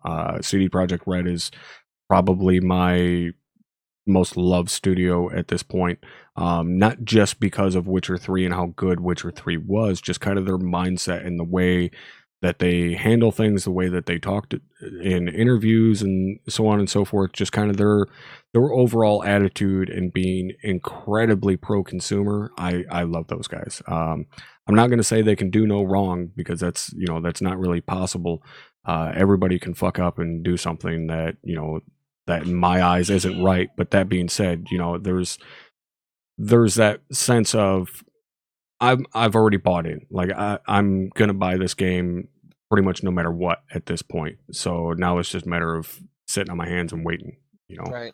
And I can understand that mindset. I mean, I'm like I said, from what you showed me, like I was hyped. I was pumped. Like by the time that thing was over, I'm like, fuck, I want to play this game right now.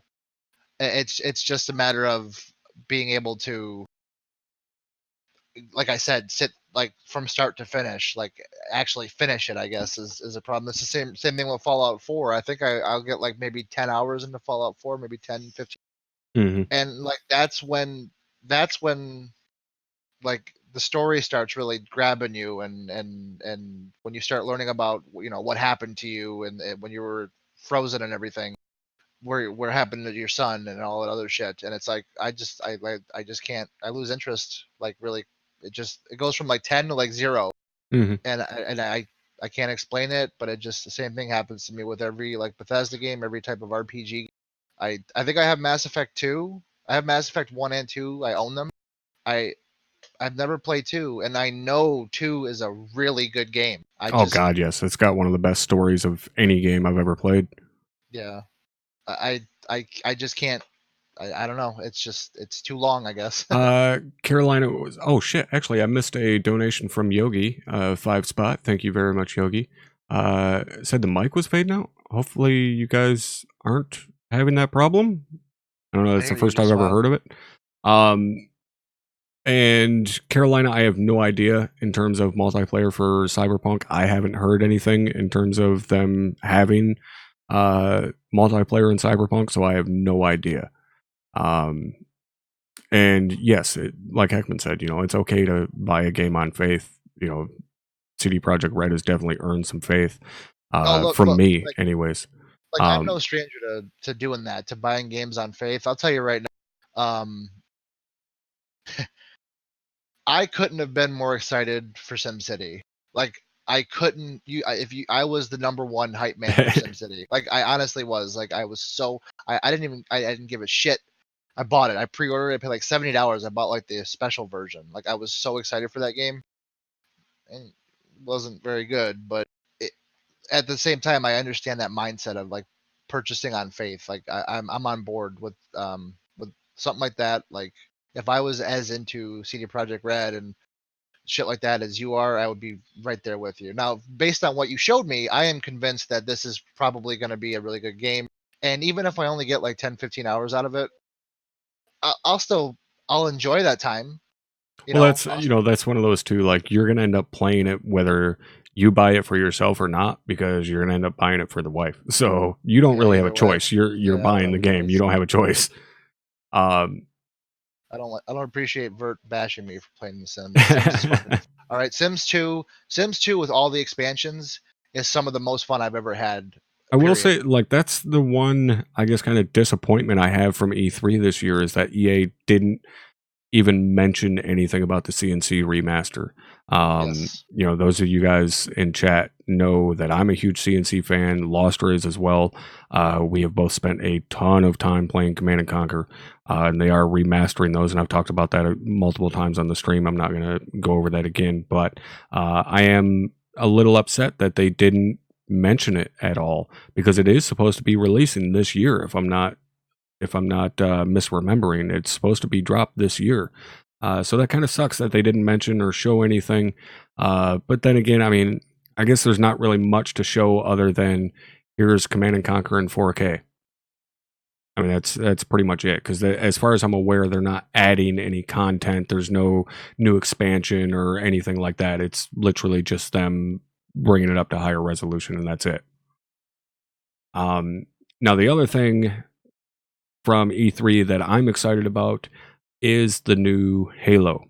I'm a huge fan of Halo. I haven't played the last couple because I don't have, I kind of have an Xbox. I have access to an Xbox. But why I'm excited for this one is because Halo is a Microsoft exclusive, and now all Microsoft exclusives also go to PC. Now, we also know that Master Chief Collection is going to PC. I talked about that a little while ago. I'm definitely going to be playing that. I'm hugely, hugely excited for that. But the new Halo is also going to be coming to PC. And I'm hyped as a motherfucker for that.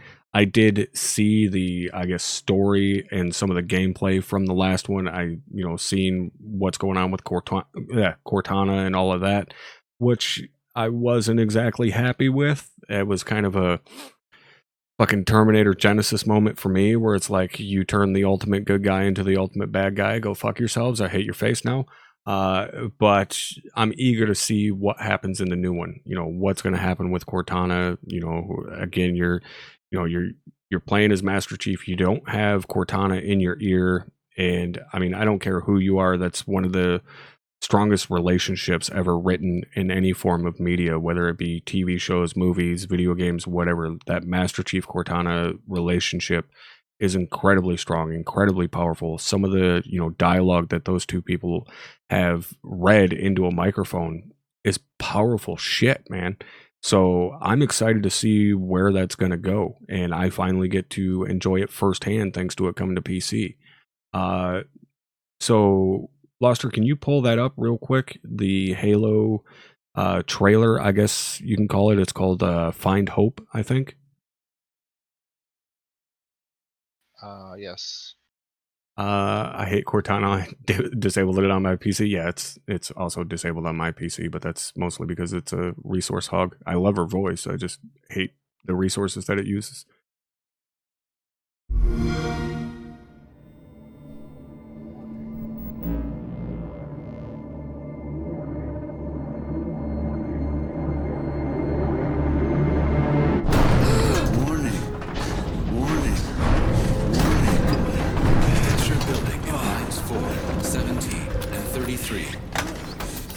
Pressure building in lines 4, 17, and 33. Pressure building in lines 4, 7. Protocol accepted. Breach detected.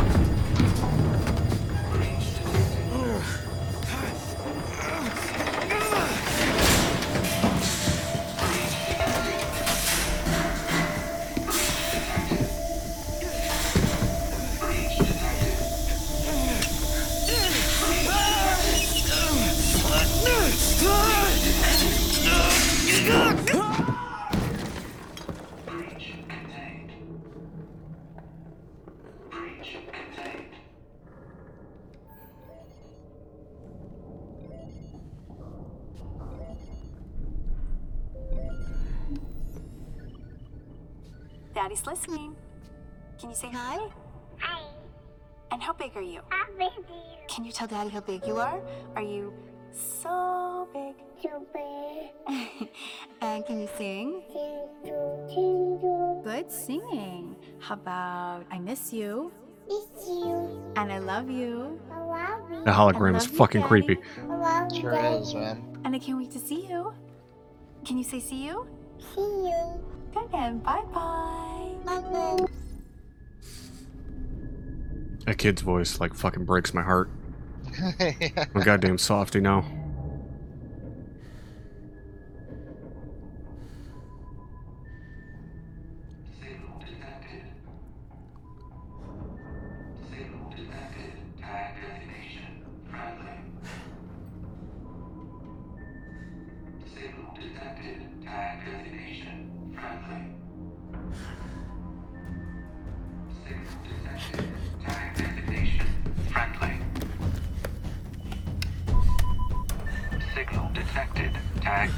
This is UNSC Pelican Echo 216. Can you hear me? This is UNS.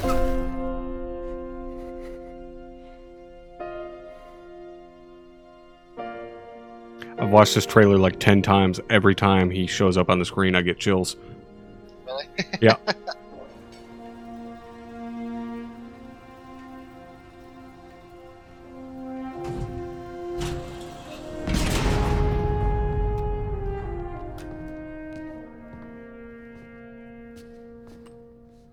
Looks Looks like the main power cells are fried. Armor shut down. Triggering survival mode. I'm going to try to override it. Okay. If you can hear me in there, I hope you're ready. Please don't die. Please. Don't die.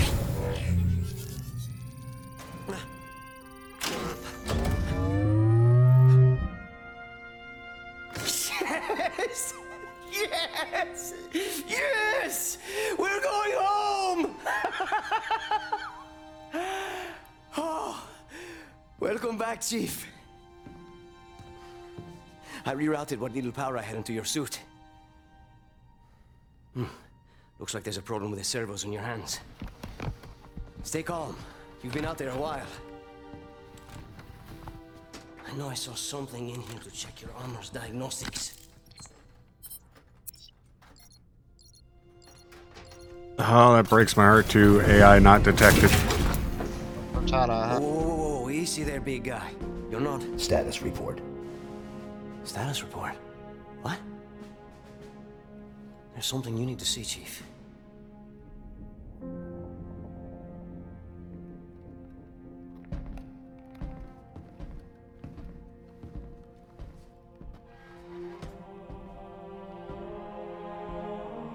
We lost.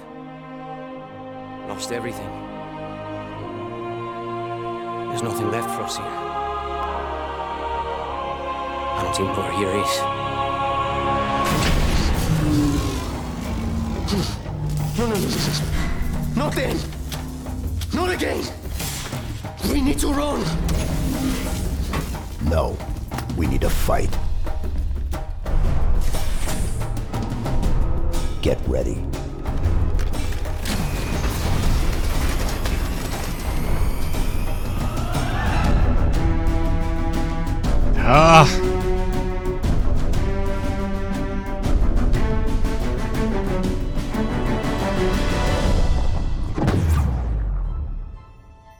Again, as soon as the score starts, chills. I've always enjoyed the song, the theme for Halo. I chose you because you were special.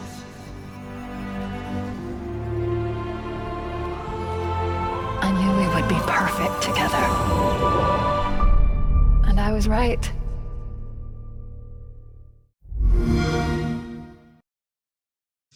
Oh, yeah. I cannot even begin to explain how hyped I am to be able to get back into Halo.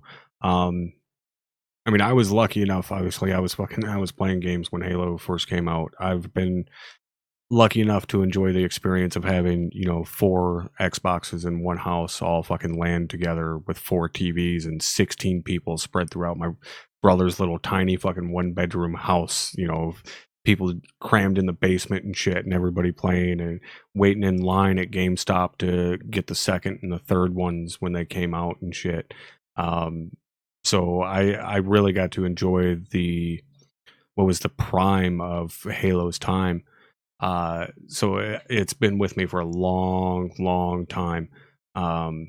And yeah, I'm just excited to see what Master Chief is up to again and see what's going to happen with Cortana. It's just exciting to me. And like I said, when I first see him pop on the screen there, it gives me chills. When I first hear the score, I get goosebumps when I hear that music in that setting, especially because of all the memories that I have of, playing that game the first time and getting to play co-op with my brother and running through the flood map with the shotguns and taking out all the little face hugger shit and so on. Like, it's a lot of really good memories to be able to hop back into that character. But I mean, in terms of the game itself, we don't know anything. We don't necessarily know where we are, what we're doing, what the hell's going on. Like, all we know is that Cortana is gone and, started going to rampancy or whatever the hell it is they call it for AI. I think it was rampancy. And the team with Locke. I can't remember what his Locke Spartan team was, but they were chasing Master Chief down, and we don't know. I think it was Noble team was their designation. Osiris, that's it. Noble was Chief's team. So I don't know anything of what's going on, but I'll definitely be fucking playing it. So I'm excited for it. Foster, are you much of a Halo fan? Not as, no. I will say that I will say that I watched a trailer for Halo. I want to say, oh my god, hold on. Yeah, that's it. Blue team was John's team. Noble is Reach. In 2002, I watched a trailer for Halo. Like, this is back before they even, I think before they even knew that they were going to put it on Xbox. Like, this is back when it was going to be like an Apple game. And I watched a trailer for it, and I was just blown away because that was like, for me, that was like the moment where games, like, this is a new generation of what games are going to look like, and there was nothing that looked that good, and I was so excited for Halo that was the reason why I like begged my mother for an Xbox to play. Just to play Halo. That's all I wanted to do was play Halo. So I played the shit out of the first Halo. I loved it. I played a little bit of 2. I played a little bit of 3. Wasn't crazy about them. But then I played Reach. I really, really, really liked Reach. Reach was a lot of fun for me. I Reach liked had the a campaign. great story to it. Yeah, I really dig Reach. I didn't play 4, and then I didn't play 5. So I'm not like, I'm more like a casual fan, I guess. Well, I didn't play 4 or 5 either. Reach was the last one I got to play. Yeah, I really liked Reach. But I do know the Master Chief Collection, they're releasing those games in chronological order, not in release date, but chronological order story-wise. So you're going to get Halo Reach, then you get 1, 2, then ODST 4, 5, and then, you know, obviously we have this new one coming out.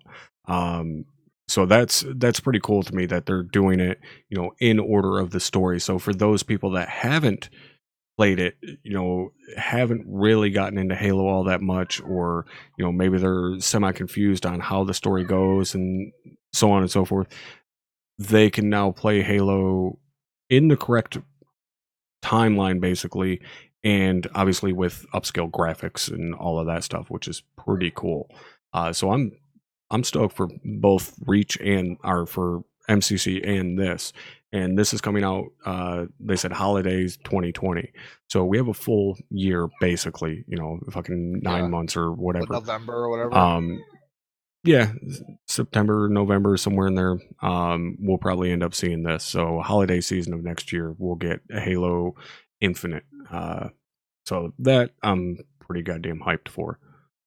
I think that's about it in terms of, you know, games that I seen anything on from E3 that, you know, I'm remotely interested in, really. Yeah, like same. there wasn't a whole lot this year in terms of like big announcements, at least for me. You know, for other people there was probably shit that they were excited about that we didn't even talk about tonight. But that was pretty much it for me. You know, really it's just Ghost Recon, Cyberpunk, and Halo. Like, those are the big 3 that I'm looking forward to at this point. The other thing I want to mention, though, real quick, is not something that we've seen at E3. They kind of, I don't know, got a little trigger happy, I guess, surprisingly, and that is the new Call of Duty. I guess it's called Modern Warfare again. Yeah. I'm not. We don't know what the new Call of Duty Modern Warfare is. We don't know if it's just a retelling of the first Modern Warfare, or if it's like a split of showing some of the stuff that was going on in between what you were doing. You know, if it's just a direct remaster. I mean, they technically just did a remaster. I don't know. What I do know is what I've seen of it makes me very happy and makes me want to play the game. You know, fairly recently I went back and played the 3 Modern Warfare games on stream, and we had a good laugh at the AI and shit like that. But I still enjoy those games. It's something nice to kick back and just, kind of be mindless for a minute. It doesn't take near as much effort as something like ArmA does, So I am going to end up playing it for sure. It's already a done deal. It's another one of those, like, I've seen enough of it that I'm going to end up buying it. What about for you? I mean, I don't know. I'll probably play it, to be honest with you. I mean, I've played every Call of Duty game at some point or another, except for I didn't play Ghosts and I didn't play Advanced whatever Warfare, whatever the hell it was. I skipped those two, but I've always been invested in Call of Duty. Like, again, you look at you go rewind back to 2000 and whatever the fuck 2002, 2003. When Call of Duty came out, the first one, it's like, this is what games are going to look like now, and this looks fantastic. You know what I mean? So, like, for me, that was a huge deal. Plus, World War II games were booming. You had, more. You had Medal of Honor and Call of Duty going at the same time. Medal of Honor, Call of Duty. You had fucking Battlefield 1942. Brothers in Arms was out on Xbox for me. I was super into that. I still to this day remember the intro screen to the original Medal of Honor. The offices of the OSS and everything was done on a little typewriter menu and shit. Very much so like fucking Metro 2333 or You're whatever. talking about like the PlayStation version or the? Yeah. Oh, yeah. But Allied Assault really just like kicked it into high gear for me. I fucking loved Allied Assault. That was one of my favorite games of all time. Yeah. But yeah, to go ahead, when I played 1 and 2. I skipped 3 because fuck 3. 4, Modern Warfare 2, Modern Warfare 3, Black Ops 1, Black Ops 2, Black Ops 3. Like I dug all those games. They were fun for me. So I will more than likely play this. I'm just confused, I guess. I don't know. Like Yogi said, it's a reboot, but I mean, it seems weird to me that they just remastered Modern Warfare. They just remastered it not long ago, and now they're rebooting it and calling it the same. They're calling it Modern Warfare.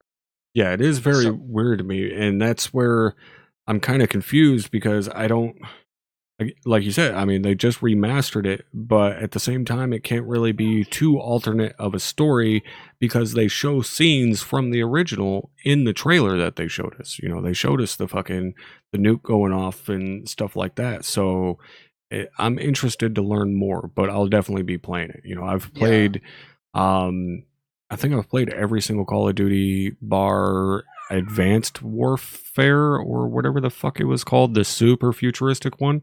I didn't play that one, but I've played every other one since then. I played fucking the World War II one on stream, and that's the one that I just shut off because they pissed me off. And that wasn't necessarily because of the gameplay. Call of Duty gameplay is what Call of Duty gameplay is. There's no real expectations there. It was more so, some of their statements and what was actually in the game that kind of pissed me off and so on. But the new one, I'm going to end up playing it. I know someone mentioned a minute ago in chat about streaming all of the Halo storyline. I will be doing that because I'm going to be buying the Master Chief Collection. So I will be streaming all of those games in the correct order. And hopefully... What's that? I can't wait for Cyberpunk. You'll have months of content. Yeah, right. Like, you're good. You're set. Well, I'll be playing Cyberpunk off stream as well.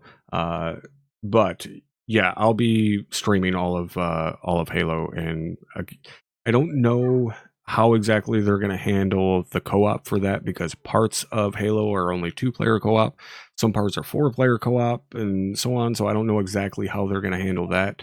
But I'll probably end up playing that co-op quite a bit, especially with Heckman. I know he's as hyped about it as I am for Halo. But yeah, that's it. We've had some decent game announcements, stuff that I'm very, very excited for. We got some fucking time to wait. I think the closest thing we have coming is Ghost Recon in October, which isn't really that fucking long when you think about it. 4 months. Yeah, so It'll fly it's by. yeah, exactly. So yeah, that's pretty much it. Borderlands 3, yeah, I don't really care about. I never really got into the Again, Borderlands like, stuff. here's the thing, bro. Borderlands 3, Gearbox is suffering from the same thing. Like, I'm totally again, how many times can you let a company kick you in the teeth before you're like, you know what? I don't want to deal with you anymore. And that's what I am with Randy Pitchford and Gearbox. I'm just done. Like, I love Borderlands 2, I do, and I enjoyed the pre-sequel. They're great games, and I really enjoy Brothers in Arms, all of them, and it's just, man, Randy Pitchford and fucking Gearbox and their shit. I'm just tired of it. I can't take it anymore. I'm sure Borderlands 3 is A-team material. I'm sure Borderlands 3 has so much investment put into it, and it's going to be a great game. But I'm just so turned off by them that I just don't even want to like give them my money. I mean, that's obviously, your choice to make. I don't know if I would deprive myself of a good game that I would enjoy because of, them per se. If it involves putting money in Randy's pocket, I can't do it, because Randy is, he's just a dick to the fans. If you go back and look at some of his tweets, he's just an asshole. Like, he just like, oh, hey, I love a good practical joke. For fuck's sake, I own Duke Nukem. Like, dude, that's a fucking beloved franchise that like has like people grew up with and are like he just shits all over it. Like, yeah, fuck Duke Nukem, fuck Alien Colonial Marines. There's interviews where he's like, yeah, that game was like a 7.5. No, it fucking wasn't. It was terrible. Yeah, that one was rough. Holy shit. What the? I seen something in chat that someone wanted, or that I wanted to fucking touch on here, and now I lost it. Oh, ACC. Crest, yes. Hopefully one of these days I'm going to end up getting a hold of Competizione. I mean, you've been around here a long time, Crest. You know that fucking endurance racing is a huge, huge passion of mine, something that I love very much. I just haven't driven anything. I haven't done any sim racing in a long time, but ACC is something I'm absolutely interested in 100%. I mean, that's right up my alley. It's Blancpain. It's GT cars doing endurance racing, which is my number one joy when it comes to racing. So eventually one of these days, yes, I will end up getting a hold of it, hopefully. And yes, PS4 streams are still in the pipeline. I feel like an asshole that I haven't streamed that yet. It's just finding the fucking time to do that on top of all of the 506 stuff is pretty fucking difficult. No, I do not own it yet, Crest. F1 2019, not interested in it at all. I don't enjoy any F1 racing. I don't care for all the huge downforce stuff. So any other fucking games that you can think of that we should bring up? I mean, like I said, I know there's other games out there. Just I can't think of any other stuff that I'm interested in. I pretty much touched on everything that I want to touch on. I for the most part. All right. Real quickly, before we go here, Nichols, thank you for that 4-month resub. Greatly appreciated. You guys have been awesome with the subs lately. I've been maintaining like 100 subs for the last couple months, which is huge. I can't thank you guys enough for that. Wastelanders 3, no, I've never even played the first two. But I think that's going to wrap it up for tonight, guys. We've been at it for quite a while. My voice is already getting pretty hoarse, as I'm sure you can fucking tell. And I also need to stuff some food down my gullet. So some supper. Yeah, grab me some supper.